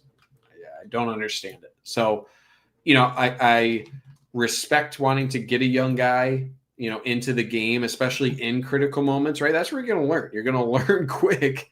You're going to, get in the deep end here and see what you got. But it's just not great technique. It seemed like the moment was too big for him, right? As soon as you are supposed to be, in your kind of drop here, you're supposed to be getting depth. He just kind of stops his footwork, right? At least be chopping here. So you're just not showing great technique to be able to respond to that sort of route, and he just gets burned pretty poorly. So yeah, man, I don't expect Jordan Young to be able to deal with this yet, right? He doesn't have the reps. He's, I think, a true freshman, right? Like I don't know. So maybe this is a thing of recruiting promises and being able to get these. I don't know. I get that there's some people out, there's injuries, but I think this is one of his first snaps. So I don't know. This isn't the time to introduce Jordan Young to the game. Nothing against him, but just so much youth already back there, and I can't imagine that's the option you go with. Give credit. I mean, it's a good ball. And yeah, that's a killer after you picked up a huge sack under 2 minutes to go, and that's the next play from the offense. Okay, I was trying to look for the Pro Football Talk for you because I know you made that statement, but I'm almost certain you're right. Yeah. 50 seconds here, 2nd and 5. Couple things on this one. Huge hold that was missed. All right, there was a huge hold. I think the end zone view will give a better one, but let's just focus on the play design. Quick block here. You're blocking on the outside. Your goal here is to get the ball out quick enough to where your linebacker, Ernest Hausman, doesn't have enough time to get out to this wide receiver on this just quick outside screen. So I don't mind the angle that Ernest Hausman took. Maybe he could take a little bit more aggressive, like outside angle. And I think he should have. I think that's probably a fair criticism. You're fighting with your outside arm free if you're TJ Metcalf on the outside. And you can see right here, I mean, we're, bird's eye view, and you can see this guy just completely holds his shoulder pad here. It's egregious not to call that. End zone view will show it even better. I think Ernest Hausman should have taken a more aggressive angle this way, right? If this guy wants to cut back this way, you have a bunch of guys coming, pursuing from the backside. So that's number one. But number two, it's a good job from TJ Metcalf fighting outside. He has this play beat right here. But you'll see the tight end just completely snatch right there. That right arm is just snatching that shoulder pad. And that stops him from making the play, right? In no way should that go uncalled. That's an egregious no call. And I'll give credit to Zeke Berry at the end here of working off of that block and stopping a touchdown. Washington will score on the next play. I don't think I show it. But yeah, man, that's tough. Because I think overall Michigan defended this pretty well outside of a more aggressive angle here out of Ernest Hausman. You had what you want out of Metcalf here. He beat his block. Just sometimes the refs are gonna, they're gonna do their thing, and that sucks. So it's tough. Okay, so now we got 7-7. I feel like I've shown like 80% positive plays, and that's kind of how it felt in the stands watching the game live as well, where it's like, man, how is this game tied? Just missed field goal here, a couple missed opportunities on fourth down. Like, it's just tough. So this was one. I think this is potential for Michigan to see if they can get some yards before attempting to get into field goal range. And this is a play that you really like your numbers out here on a quick screen pass to Marsh. That's the play design. All you need really are two blocks. You need a block coming across here, and then you need a block downfield. And then you really like what you have, Marsh on the outside. So this is just a miss from Channing Goodwin, number 9. Channing Goodwin, it's fine that he downshifts here because he wants to see what's the reaction of this defensive back. So I'm okay with him slowing down here because this guy could be trying to, pursue inside. So I'm okay with him slowing down on this motion. But as soon as he sees this guy get upfield, you need to get on your horse, and he doesn't, right? He is not getting on his horse here. He's letting that wide receiver get upfield and get to Marsh. As soon as you see that, you need to address that angle. You need to cut him off. So he tries to kind of continue to go upfield and just misjudges it.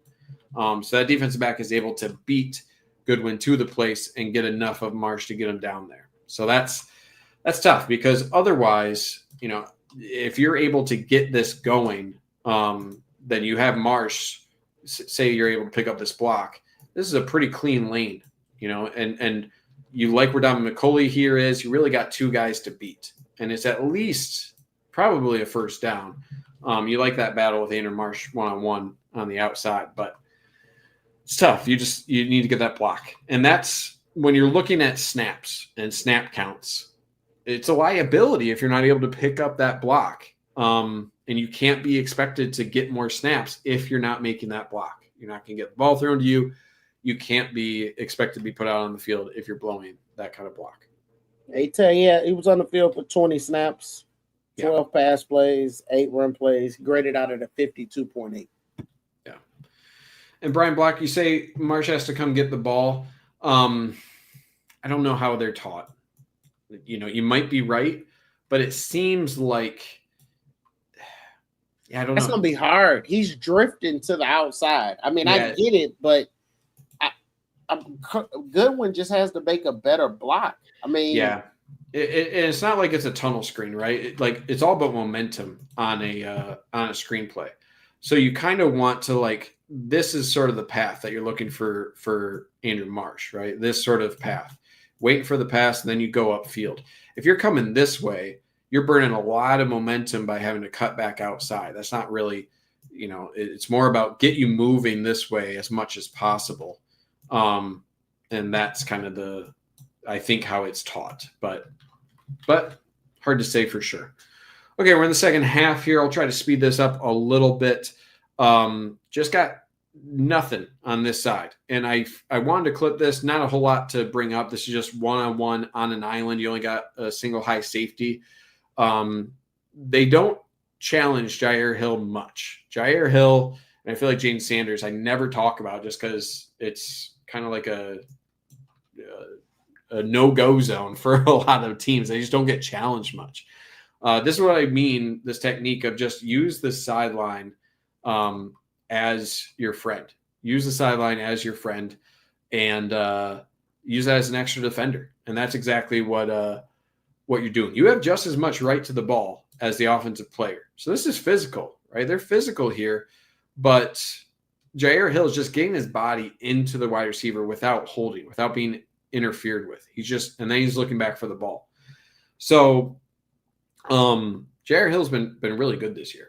And teams really don't challenge him often. You guys are mentioning some offensive linemen getting destroyed. Yeah. Derek Moore is delivering that tackle to the quarterback, saying, say hello to your teammate here. And you got a speed rush on the outside and the other side of Jayshon Barham getting to the quarterback as well.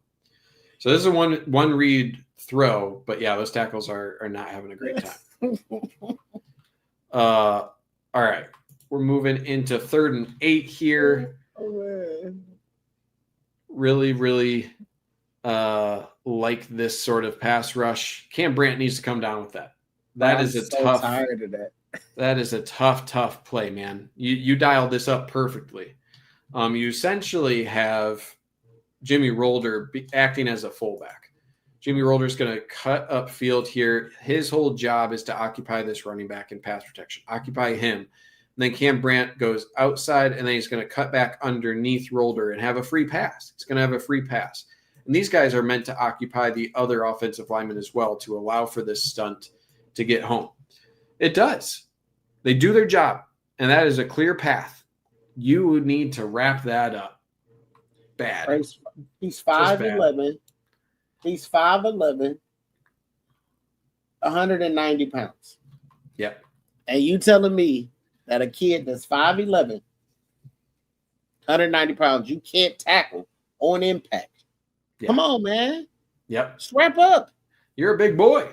So I think Cam Brandt, and I don't mean to pick on him, but when you have Derek Moore and Jayshon Barham here, the snaps at defensive end, Cam Brandt had a rough game, but I'm hoping to see that rotation a little bit more on TJ Guy getting a lot more snaps. I'm not sure why he hasn't gotten as much, but Cam Brandt just can't be making that play. You need to do that. You just hold on to him, right? It doesn't need to be a big hug or just like a big tackle, a big hit. I was reading John's comment. Just bear hug the dude. Just don't let him go. Yep. So yeah, man, that's tough. If that happens against, this game, I was upset at that moment, but against Ohio State, like I'm just getting it's not even PTSD. I'm just getting anxiety thinking about watching Julian saying escape from that somehow and delivering down the field. Like my skin's crawling thinking about it. So I'm just going to move on to the next play. It's just terrifying. Yeah. Okay, moving on back to offense here. 2nd and 3, another RPO, and just a really, really good. I mean, how many times can we say it? Just manipulation of the defense. I mean, what I mean by manipulation is just holding on to the ball a little bit longer, and his eyes are able to recognize that this guy's planted. All right, he's not going anywhere. So he just needs to wait an extra beat. He's not in a hurry to get this ball out. The fake is really, really good. Another one where I was confident that Jordan Marshall had the ball, 100%. And this one did get called back for going upfield. So it's a good call out in the chat here. You just need to be a little bit more disciplined if you're Crippen. You don't need to get that far upfield. As soon as Crippen recognizes right here, hey, just kind of stutter a little bit. You don't need to get out here because of how patient Bryce Underwood is at throwing this, you don't need to get out there that quickly. And as soon as you see him going away, right, as soon as you see him not engaging with you, you need to let him go, right? You don't lunge for him because you're right in that gray area, you're right in that 3 yards downfield. That's where it's going to get called. So it's tough, really well executed outside of that, right? So even though this is a penalty and it's, a bummer, I'm still enthused about this. I'm still really excited about the execution outside of that, right? It's a mistake. I expect him to correct that. But good footwork, nice job delivering the ball right past that defender, clear window.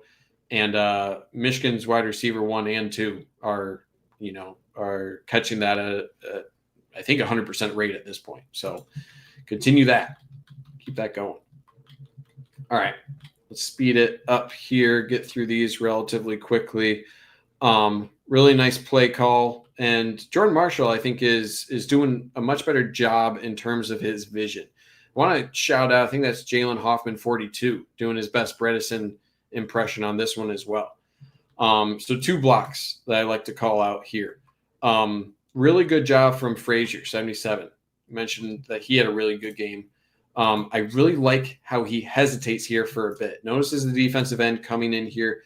He's going to wait just a little bit before getting to the second level. And he's just in the way. Doesn't need to be a huge block. Just get in the way of this defensive end to give time for Hoffman coming across the formation. See that hesitancy there, just to hold up that defensive end a little bit just by his presence. And then the timing, you can see his head shift as soon as he recognizes, boom, now I need to shift to the second level. So really good heady play from a young offensive lineman. That's hard to get that timing down well. And then blocks are just being executed really well all around. Crippen's getting out to number 9. You see Frazier getting out to, I think this is safety. So getting up to 17 and being engaged on that, or number 12 there, being engaged that far downfield is really good work from a young offensive lineman. So yeah, man, this is all steam ahead for Blake Frazier, right? Hopefully Evan Link can come back from what looked like a brutal injury. Didn't seem to be as bad based on Sharon Moore's post-game talks. So that's a good sign. But having Blake Frazier as kind of your 6th offensive lineman now coming in, people are excited about him. And this is really good stuff, not just from getting on his block and staying on his block on number 12, but good timing. That's hard to do. So I'm excited about it. I'm excited for him, and this is a really nice play. Yep. Okay. 3rd and 6 here. Driving into Washington territory. What is this, Ohio State? What are we watching? These crossing routes, man. I love it. This is just get a bunch of bodies in the way. You get in the way, you get in the way, you get in the way. Marshall would go underneath it all. All you want to do, this is just a man beater, right? You are putting this defender in hell because he has to pass through not only all 3 of these crossing routes, but all of his teammates that are trying to work through that as well. So you're going to have, some traffic to work through and just a really easy one read throw. This is where it's like, when we were watching USC and I'm watching that offense, I'm like, that just looks way too easy. That's exactly what I get from a play like this, where it's like, that just looks easy. That is just an easy play, and that is a lot of yards for how easy that was. So love to see it. Love to see recognition of man, recognition of the defense, and having a good play call to take advantage of that. Yep. Yeah. Right. I like I said, it just looked easy. When the offense looks easy, that's when you know your OC is dialed in. That's why I said, to me, I understand what y'all saying. The national championship years, some of those games, even in the national championship year, we was coming out of it scratching our head like it shouldn't be this hard, right? Exactly. This game just looked easy. Yep. 1st and 10 here, ball on the 27. Little play action pass. This is why they like Samaj Morgan. Get the ball in his hands here. And it looks like I kind of sped that initial clip up. I mean, now I have it at a shorter speed. But as soon as you get the ball in his hands, man, he is smooth through his cuts and he's able to keep speed through his cuts. So that's why he's like the punt returner, right? There's a lot of reasons to love his play. It's just about getting the ball in his hands, right? So I really like this play design. You're pulling two offensive linemen here. You're just trying to get all the reaction this way, right? Trying to get all the reaction this way, hesitancy here from your defensive end, just to buy some time for your wide receivers to get upfield. And after you have this fake here to Jasper Parker, you're able to deliver a ball out here. So it's a good catch from Samaj Morgan. I also like, maybe the ball, I think the ball is designed to be thrown to the outside here. It's designed to be thrown outside here so that when he catches it, he can turn outside and cut up here, right? So that's the design. Because the ball is inside, it kind of halts his momentum a little bit, but it's a good adjustment to that. Good adjustment to the location of the ball. He's able to keep a lot of his momentum continue on that path. And then it's just good recognition because this defensive back goes upfield. You're able to cut underneath it, and then he's able to cut off this other block from Davin McCulley on the outside. So he just looks really natural in these sort of after the catch scenarios, maximizes the yards. So yeah, it just another play that looks easy, right? And it's about taking advantage of the skill set that your players have. And you're not asking the world of Samaj Morgan here, right? You're saying, hey, just catch this short pass and then do what you do, right? This is just kind of instincts for him. And he's probably one of the best after the catch guys that Michigan has. So glad to see that, Samaj Morgan is able to make this shorter catch like that. And good blocking downfield from your wide receivers. So that's about the maximum amount of yards that you can expect from that play. Just executed really, really well. I think it's not outside because that defensive end, he probably makes Bryce readjust how he throws it so he doesn't knock it down or bat it down. Yeah, it's kind of thrown like a little 3/4 there instead of a natural over the top. Yep, so that's going to throw off things a little bit. 3rd and 8 here. Need a little bit better of execution here from Samaj Morgan. So again, I really like the play design. Really like the play design where all you're looking to do if you're Samaj Morgan is get in the way of this defensive back. Because this is man, he's going this way, you're going to take this defensive back with you. Because this is man, you're kind of running this sort of tunnel screen action look from Marsh on the outside. So this guy's going to follow you. So your whole goal is to get in the path of this defender on this sort of route for Marsh, and then you just want to turn and sit. If you're Samaj Morgan, turn and sit, just get in his way. That's how you avoid the offensive pass interference. If you turn around, show your hands like it's going to be thrown to you, right? That's exactly the motion that Samaj Morgan is doing. You're not going to get caught because you're technically not blocking. The issue is he's not on the right trajectory. He needs to, instead of taking this kind of this way, if he takes more of the route here, or I can't draw a straight line. If he stops right here, then you have something, because then you're going to stop this guy. This guy's going to run right into your back, and this guy's going to have his momentum working against him as well. I'm sorry, this isn't Marsh on the outside. I think that's Donovan McCulley. My apologies. You have Marsh on the inside. He's going to just be on a clear out route, and he's going to take this guy out of the play. So it all just comes down to these two guys, these 4 players right there. That's the success of this play. And it's just a little bit of a miss there for Samaj Morgan not getting in that path of the defensive back. Because if he gets in that path, that's a touchdown. That's a touchdown for Andrew Marsh. He catches this. This guy isn't here. He catches it. He just follows right up here. Maybe this guy is biting his ankles at the goal line, but I fully expect Andrew Marsh to be able to get to the end zone there. So again, love the play call, just a little bit execution. This is what's the movie? The inches we need are everywhere, like all that shit. Like that's where it comes into play. This is one of the few play calls I didn't like. 4th and 2. You're not a power team. I'd rather put. And of course, like hindsight's always 20/20. But this isn't what you're best at. You're not you're not an offensive line that is going to out-man teams, especially when you're on your third and fourth tight ends. You don't have the bodies really to be moving people. Like Andrew Sprague is getting blown up in the backfield here. Just not something that has happened really in the past, but it's just not their strengths. They're more agile. So if it's 4th and inches, maybe I can see this, right? 4th and 1, but 4th and 2, it's tough. I feel like we haven't seen all that much to be confident in this in the way that, I used to always trust Blake Corum to get this.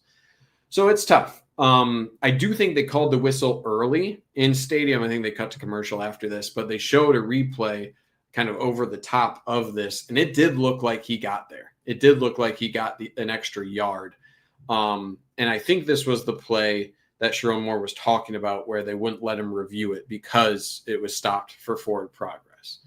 I think this is my brother in the chat. So what's up, Andrew? I think, didn't you edit a video with that clip in it, Andrew? Like a hype video back in the day?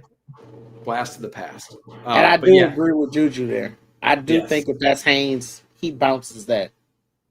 Yeah. That's the one thing we don't have in Marshall. In Marshall, and I'm not knocking him because I think he's a good back. But sometimes it's that instinct will take you outside. Yeah, it's tough though, because this guy is playing the edge really, really hard. So maybe there's room to get out there, but that's tough. It's a tough call.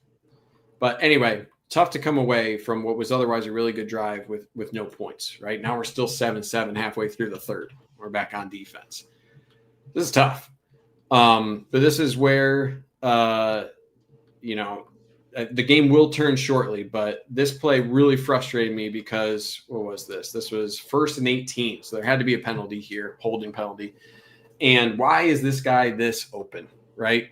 And this is coming down to young players not knowing their job, all right? So it doesn't make sense to me why you would have all of this blitzing on the right side and not have anyone drop back into sort of this curl zone. So I'm just straight up calling out Nate Marshall, a young guy, right? Bright future ahead of him. He needs to know to drop back here because it does not make sense based on the play of everyone else here why he would be rushing upfield on a pass rush. Doesn't make sense to me. So I think that's just a blown assignment because if he's rushing, you would expect Ernest Hausman to come flying across here. And I trust Ernest Hausman in his coverage compared to Nate Marshall. So I think he needs to drop here. The assignment here for the linebackers, Cole Sullivan, I think, has the flat. So he's mainly over here. And then you have Ernest Hausman sitting, kind of looking to intercept any sort of slant route here. So that's why his eyes are taken the other way here, kind of bracketing that inside wide receiver. I think that's just a bust from Marshall not dropping when he should have. So that's a killer on 1st and 18. Again, I get wanting D-line rotation and things like that, but if guys aren't consistently being able to be in the right position, then they're a liability to play. So I am more of the thought that if you're playing young guys, keep it vanilla with them. Don't expect your young green defensive linemen to do things that are, the 200 level course instead of the 101. Let them do their thing on pass rush or whatever, if that's the play call. Now, again, these are collegiate players. You can't excuse guys for having a bust, right? Like you got to make that play if you're Nate Marshall. But also you have to have communication between your defensive line coach, right? Who's maybe in charge of the defensive line rotation and the defensive coordinator saying, hey, we got Marshall in here. So then you're not going to, make that call. Hey, we got Nichols. We're not going to have him guard the flat. Different things like that. So just a personnel question, right? Of I bet Derek Moore does that. I bet TJ Guy does that. Is that the position to make Nate Marshall the guy who's supposed to drop back in that? I don't know. Probably not. Okay, 4th and 1. This was frustrating This was they showed some interesting language from Wink Martindale after this play. So I'll get some balls on Jed Fish for going for it on your own 25, 4th and 1. They quick snapped this, right? They came up to the line quick and called this play. Pretty well defended. We'll get to the other view. I'm kind of split on who is at fault on this, because let's just play the gap game. What I mean by gap game is who is responsible for each gap. And we'll start on the other side here. All right, you got outside for Derek Moore. You have backside B gap for Rolder. Eno Etta has backside A gap. Playside A gap is Ernest Hausman. Playside B gap, I think this is Trey Williams. And then you have Jayshawn Barham responsible for this playside B gap. So there really is nobody responsible for this outside gap, right? There isn't anyone there. So you are asking your defensive end here, and Jayshawn Barham, to both set the edge and collapse down. Now, is that a fair question? Or is that a fair assignment for Jayshawn Barham? The only reason I lean to yes is because you are one-on-one against a tight end. That's the main thing. If you're against a tackle, that's really hard to expect to have both the inside and the edge. But against a tight end, right, that's a matchup you should win. So this is all about, again, playing under control. Playing under control. You collapsed here, right? You did a good job. You took him on. You collapse. But why are you throwing your shoulder into him? Why are you throwing your outside shoulder onto him? And look at your body, right? Where are you? You did your job here, but your body language, you are not in a position here to do your secondary job, right? You did your first job of collapsing here, but you can do that with your hands. You don't need to throw your body into this tight end. You don't need to do that. You need to be under control. You can beat him one-on-one with your hands, right? Be under control. Just constrict. He's out of control here. He's trying to rush through this gap, and he abandons his secondary objective here. So, he's doing his job of getting through there, but again, now he can't do his secondary job. Is this holding a little bit? The other, the opposite end zone angle would show maybe a slight hold, but to me, that's kind of moot. He took himself out of the play here. So you can't throw yourself into it, right? If he's under control, everyone else is doing their job. Everyone else, you look at every other gap, where's the running back going? There's nowhere really for anyone to go. Maybe you could argue he has a path backside here, maybe. But, Eda's in a relatively good position. Rolder, is flying up. You got enough bodies backside here that I'm relatively confident it would at least be close. But yeah, that's on Barham, right? You got to play under control. Got to do it. So especially when it's a tight end, that's why I'm, less sympathetic of, you have two gaps. You're a defensive end against a tight end one-on-one. You should be able to do that. And if he's under control, he could do that with flying colors. Just got to do your job. Okay, moving into, we got probably 10 more plays here. I'll try to get through these quickly. I know we're at 2 hours here. Okay, quick pass here. Boom. Game changer. Cole Sullivan. He's trying to get out to the flare, right? He's trying to get out there. But this is better technique, okay? I know this isn't like an actual screen pass, right? But I feel like his footwork here, we'll see on the other view here. Notice how he stays. I think he stays in like this one additional shuffle here. I like how he's waiting to see, how far out to the flare before he commits, right? This is about the gap where you need to commit on that. You need to commit when the gap is here. So he's firing at the right time. He took one additional little step here, and then he commits, and then he just finds a ball right in his breadbasket there. So really great job. I mean, this is a tough catch, right? This ball's screaming in there.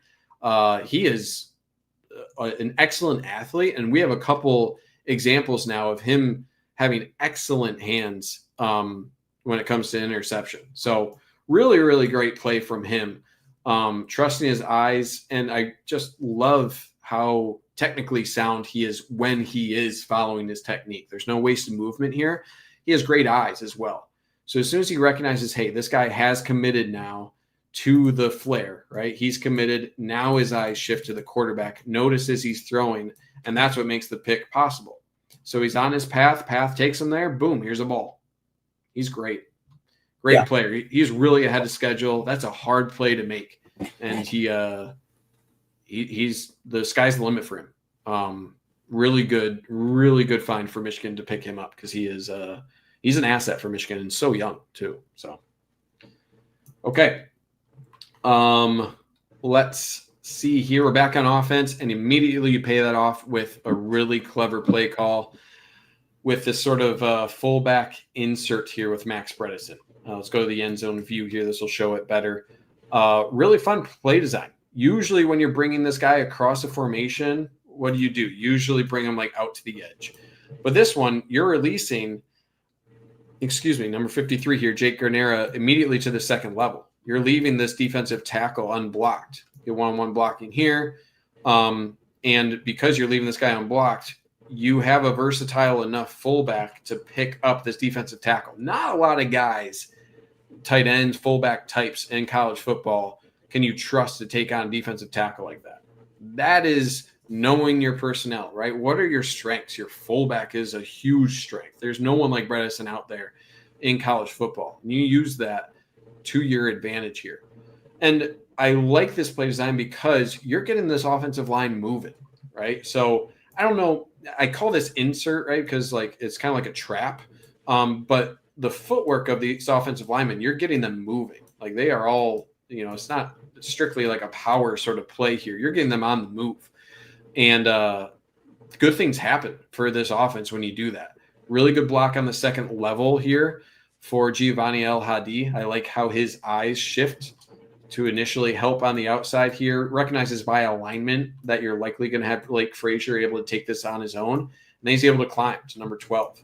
So both those blocks to the next level for Garnera and Giovanni El Hadi, your guards doing a really good job.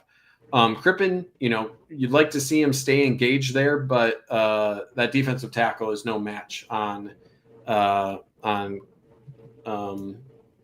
he's able to fight through those arm tackles really, really easily.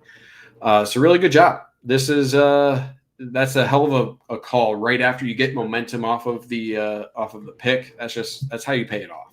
So it's really fun. Do people think plays like this are Chip or Sharon? Curious who's scheming this up. That's always a good question of, how much of the offensive play calls are Sharon versus Chip Lindsey. I'm guessing Chip Lindsey is calling most of the plays, but there's enough influence of Sharon Moore outside of it. So I don't know. But it's really hard to get a sense of like, Sharon Moore coming up and saying, oh, like call this play. Usually you would need, to look at the sideline and view who's talking into the headset about, at the right time or whatever. But yeah, I think it's Chip calling the plays. If you're asking about play design, most of the run stuff that you're seeing is from Michigan, Sharon, Jim Harbaugh. There are some subtle changes. Chip, I think Juju asked in the chat earlier about stretch trip in his previous. If you go look at some of his stuff at North Carolina, some of the stuff at Auburn, he ran a lot of stretch. So I would probably say the designs are more Sharon when we're talking about run pass game concepts are more Chip. But I do think Chip sprinkles some stuff in there that he runs too out of the ring game. Yeah. The thing I just love about this play is you are taking such advantage of your strengths. You're getting your offensive linemen on the move. You trust them to release to the second level like this between your guards. You trust that your fullback can take on a defensive tackle. This is just you're not asking too much. You know the strengths of your personnel, and you're able to execute this perfectly. So it's both like having a good play call, but also knowing who you got. Because this doesn't work for every team. You need to know the makeup of your fullback, of your offensive lineman in order for that to work. All right, back on defense, there were a couple big pass plays. This is, I think, the more egregious of one. We don't have to focus on it a whole lot, but Zeke Berry just gets beat, just straight up beat on the outside here. Just a little comeback route, get 10 yards, and then come back, shift to the outside. Need to be closed down on that a bit harder if you're Zeke Berry there. What I mean by that is as soon as he's shuffling too much here, I think he needs to be driving towards the wide receiver a little bit more. His angle wasn't great in response to that. So it's one thing to give up that pass, another thing to not even slow him down after it. So that's tough. It's a tough play. And he had a lot of good plays in this one, but he also had a couple head scratchers. So he's kind of an up and down corner. When he makes good plays, they're usually emphatically good. When he makes bad plays like this one, they're not good. So he's kind of, want to see a little bit more consistency in the middle there, not just boom or bust. Okay, here we go. They're driving, and this is just a straight up expecting the wide receiver to do something different than what he did. So what they're expecting is a quick sit route, but instead he shifts out a little bit, like a little bit of an out route. So the ball is thrown like he's going to be sitting right here because Jimmy Rolder is reacting to that. The throw is behind the tight end, and that's where the pick happens. So, this is a young quarterback, really athletic quarterback, and this is something that it seems like there's a lot of option routes out of the various players for Washington. That's why it seems like these throws are, not on the same page as the wide receiver. You're asking a lot of your young quarterback to be making those reads or to be on the same page of those option routes based on the coverage, things like that.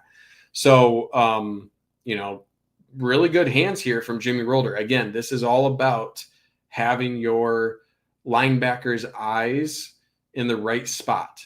So it's good discipline. Good discipline. Keep your eyes on your key if you're Jimmy Rolder, right? Just watch his helmet here. Eyes on the key. Eyes on the key. As soon as he sees him commit, that's as soon right now you see the eyes shift from Jimmy Rolder to the quarterback right there.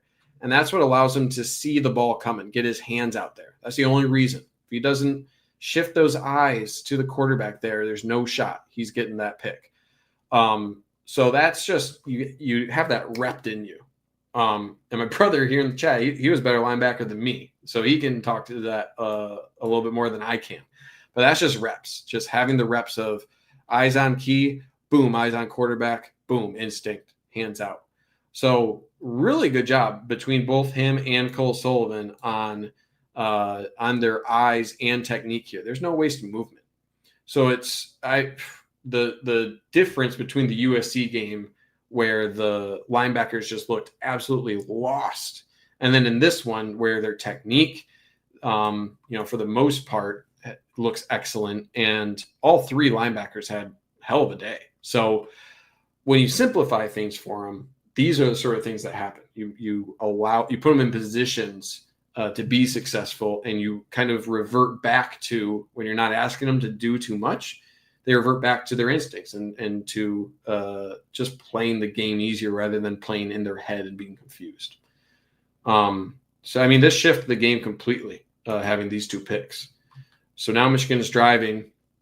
You get that big pick. This is one where I think it was a missed opportunity from Bryce Underwood, and then you just got to throw it away. You just got to throw this ball away. So missed opportunity, what am I talking about here? Watch up the seam here from Tonelli. You had it right now. If you throw the ball right now, Tonelli is there. So the routes here, I think this is just kind of like a crossing route. Outside release here for Tonelli up the seam, and then outmost route here for Marsh. But we're watching right here. And you're going to have an aggressive play from one of these linebackers who probably drew the wrong one.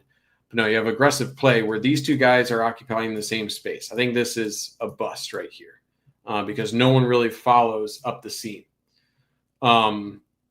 It's something where you would maybe want to just shift a little bit if you're Bryce Underwood and step up into this gap. Now, it is closing quickly.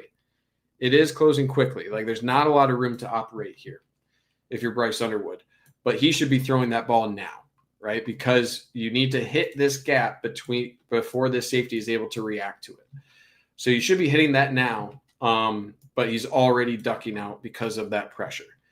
So you want to see Sprague do a little bit better job on the right side. If he's able to hold up a little bit more, then I trust that, that's where the eyes seemingly are for Bryce Underwood, but he gets put on roller skates back there. So that's why you duck out. As soon as you get out, right, there's still a possibility, you never want to really throw against your body, but this is a big open space. He still possibly could have found Tonelli here. But then if you're able to, if you're not able to find anything, just throw the ball away. Throw the ball away. That's all you need to do. So it's one of those things where just young quarterback, right? Young quarterback. Again, you want him to be able to deliver when you're under pressure like that. This is a better view of like what was the pocket like when he should have been throwing it, right? So could he step up or possibly shift a little bit this way to deliver that ball? Again, you're asking a lot, but he's shown a lot, right? So I high expectations for him, but at least right here, throw the ball away. Just throw it away. Yeah, I think he has to stay in the fight, climb in the pocket. I mean, I get it. I understand it. You showed me some encouraging things earlier in the game. You took a hit with, barreling down on you. You got to climb up in that pocket, set them feet and throw it. I mean, and he's tall enough to see over everybody on the line. So it's not a height thing. So yes, I get it. 54 is getting pushed in. Sparks is getting put on roller skates, but he's indecisive there. I think he wanted to climb the pocket, and then he jumped out. Because you see, he kind of jerks in first. Bam. He's thinking about it, and then he's like, you know what? Nope, I'm going to go on out. Yeah. And I just wish that he would have stepped up. He steps up and delivers that ball. So, I mean, I don't know about a touchdown, but big play. It's a big play. Yeah. And so I think it is asking a lot for him to step up there. I want to see that. I think he will get there. I'm okay with him ducking out, right? Like I'm okay with it. I won't chastise him too much for not stepping up. As soon as you get out here and there's no options, you got to throw it away. Even as a young player, you got to just realize, hey, I'm way behind the sticks here. Got to throw that away. All right, we got 4 more plays here. 3rd and 11. Play of the day, probably. Like this throw was crazy. My buddy in the stands. So actually, let me back up. This route from Deacon Tonelli, this isn't even supposed to be thrown to. So this is like a decoy route. The whole purpose of this is to occupy bodies to clear out for the crossing route of Marsh across the middle. This is the primary target. And I'm going to go one step further. And this is what I was talking about, my buddy in the stands. I don't even think this ball was meant to go to Tonelli. Maybe it was because it's perfectly thrown. So maybe I'm, not being kind to Bryce Underwood. But you could also make the argument here that the number 1 read here all the way is to Nick Marsh. And look at the eyes. I don't know. Nick Marsh. God. Andrew Marsh. Oh, Andrew Marsh. Look at the eyes here. The eyes look like he's reading Andrew Marsh's route, right? It doesn't look like he's reading off of, okay, he's going to have something between this defender and the defender upfield of Deacon Tonelli. Andrew Marsh is coming across here, and that looks to be where the eyes are over here towards Andrew Marsh. So maybe I'm wrong, right? He might be coming off here and be like, okay, we got to throw it to Tonelli or something. But to me, it looks like he's trying to throw to Andrew Marsh, and it just kind of sails on him. I mean, he's throwing off his back foot, so it's understandable. But it just happens to be perfectly thrown ball off his back foot. Just a crazy pass. Crazy pass. Crazy. So, I mean, hell of a play. Way to come down with the ball, right? Protected the ball and got some yards after the catch as well. So, hell of a play from Tonelli. Career day for him. All right, 2nd and 6. This one was super quick. Let me back up here. So just be prepared. This play's going to start right away. Michigan got to the line so fast. I'm so happy. Before I even show the play, I'm so happy that Michigan is choosing spots to do tempo. You don't have to do it all the time, But I remember under Urban Meyer, Ohio State would do this so often where they would get up to the line really quick and then do a hard count and get guys off sides, get a free play. This one was just get up to the line really quick and snap the ball. Look at where the hands are of the defensive lineman. They're still getting in position by the time that Bryce Underwood snaps that ball. So having that call, again, it just makes things easier for your offense. So I love that. I love how Washington's still trying to figure out who's on who, right? They're still pointing around. Michigan's ready to go right now. And these guys are still, putting their hands in the turf. They're still getting organized. And Michigan gives them no time to. So as soon as you see this guy come across the formation here, right? As soon as you see that, you're ducking out. And that's going to leave just a wide open Zach Marsh here on sort of this out route. So this is all offensive coordinator, right? Great execution by the offense, but this is all get up to the line quick. This is a play that we're going to match with getting up to the line quick as well. We're going to make them confused. We're going to make them not account for anything on the play side here. So this is schemed wide open. It's executed perfectly, but this is schemed wide open. And to your point, Darnell, just make things look easy. That's it.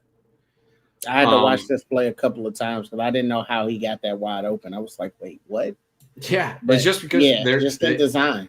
Yeah, they don't know what they're doing. Like they're completely out of whack. And as soon as, I don't think they understand who is accountable here. So they think maybe they're in man, right? So he's just like, I need to follow him, right? But 24, he's lost too. He doesn't know what his responsibility is. He doesn't know where he's supposed to be going. They didn't communicate on the back end, and that's what getting up to the line quickly and calling that's what it does. That's what it does for you. Okay, 4th and 3 here. And Derek Moore just completely obliterates the quarterback here. And that's an emphatic way to end the drive. Really good job getting to the outside, use of his hands. Just able to obliterate that right tackle. The end zone view will show even better look. Or, I'm sorry, it's not even a tackle. All right, this is egregious for Washington to this poor tight end to put him one-on-one on Derek Moore. What are you doing? What are you doing? So I said obliterated the tackle. I mean, this is a tight end. Poor guy. Oof. Yeah. But see, this is why you made that statement earlier about Barham getting cooked by a tight end. When you want to play at the next level, I think Jake Butt said it today on his film breakdown. You got to win against a tight end under all costs if you're going to play on that edge. Oh, yeah. Yeah, that's a mismatch you need to win 100% of the time. Yeah, sorry, I'll go back to this. I don't know what the running back is looking at. Like, if you're going to leave a tight end one-on-one, I mean, just the size difference, I feel bad for him, kind of, right? If you're going to leave him one-on-one, at least have your running back there. Like, of anybody, right? At least have your running back. So that's a failure on multiple accounts. Just a complete break. And then you guys are mentioning the pass coverage here. I think who you got? Anderson got cooked. I mean, I agree. Anderson did maybe get cooked, but look, when you got a front four, and this is the reason why I said, to me, I'll take a fearsome front four over a back seven any day. If my guy is getting there before you can cook my bad back seven, he's never going to get the ball anyway. So it don't matter if he got cooked. He didn't have time to even see him to process it. Yep. All right, last play here that I'm covering. This is probably the luckiest interception of all time.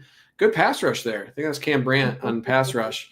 And this one just literally falls in the lap of Jacob Bowden. I think this was his one snap that he got. And not a great play. All right, not a great play from him.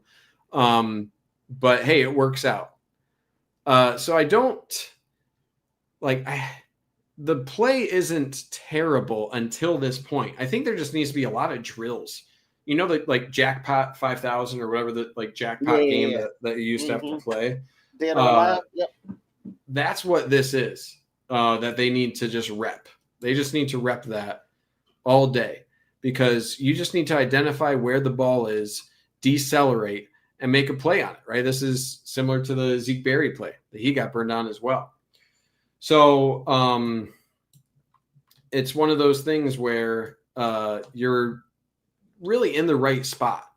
And here's Cam Brandt doing a nice job with pass rush, just not quite able to get there, but he created a ton of pressure.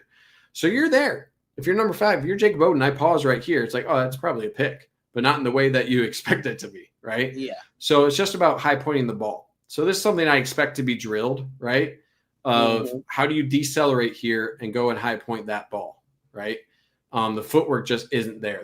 They're trying to do too many things at once there. Like you need to, as soon as you recognize the ball, it's like you're an outfielder, right? You need to have a better judge of where the ball is going to be and your foot marrying that. So, I mean, it works out, right? Like it works out. Happy for him. But yeah, if you want to be more reliable in the future, you can't rely on this being it's not going to fall in your lap literally every time.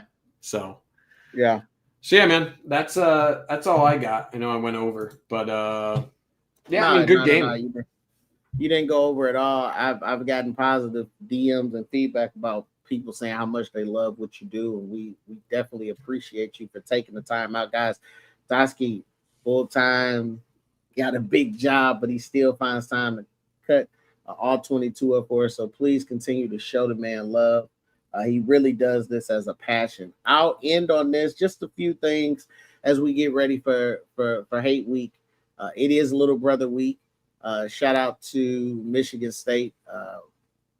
Interesting things were said in the media by their players yesterday, and I thought was kind of delusional.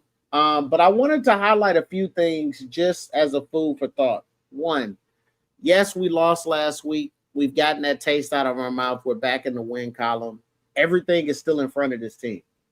You went out, you're probably getting in the playoffs with a 10-2 record if you beat Ohio State. Second thing, this is the second game now, which I am very much so excited about. This is the second game that we led in time of possession. Every other game outside of the Central Michigan game, our defense was on the field more than our offense. And you can't have that, right? Because when defenders are tired, they start to make mistakes and mishaps, right? And so I was happy to see that we're getting back to that control the clock. We ran for 187 yards, threw for 230.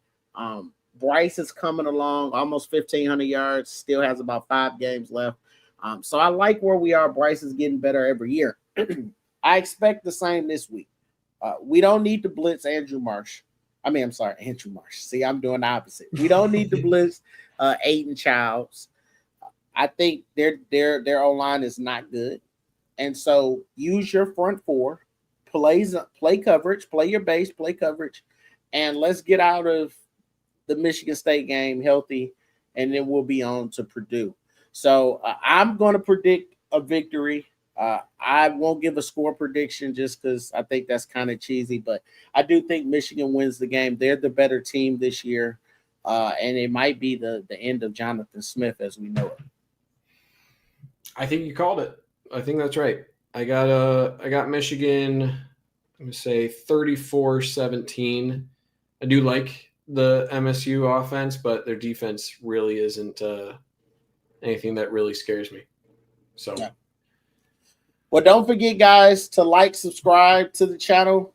Keep dropping the comments. Let Trevor and Josh, don't just let us know. Let Trevor and Josh know how much you guys enjoy the content. We will be back next week, God willing, that I get the all 22 on time. We will be back at our regular spot at 2:00. We'll be going over Michigan State film, and hopefully we'll be just as excited as we was this week on next week's film. I want to thank Toski for taking that time out again. Can't give you enough flowers, man, for what you do. And I'm happy to call you my co-host. Anything you got left before we get out of here? No, man. You nailed it. Thanks for thanks for being part of this, and thanks everyone for coming by. Appreciate it. Go Blue, go guys. Blue, beat State. Beat Let's State. Go.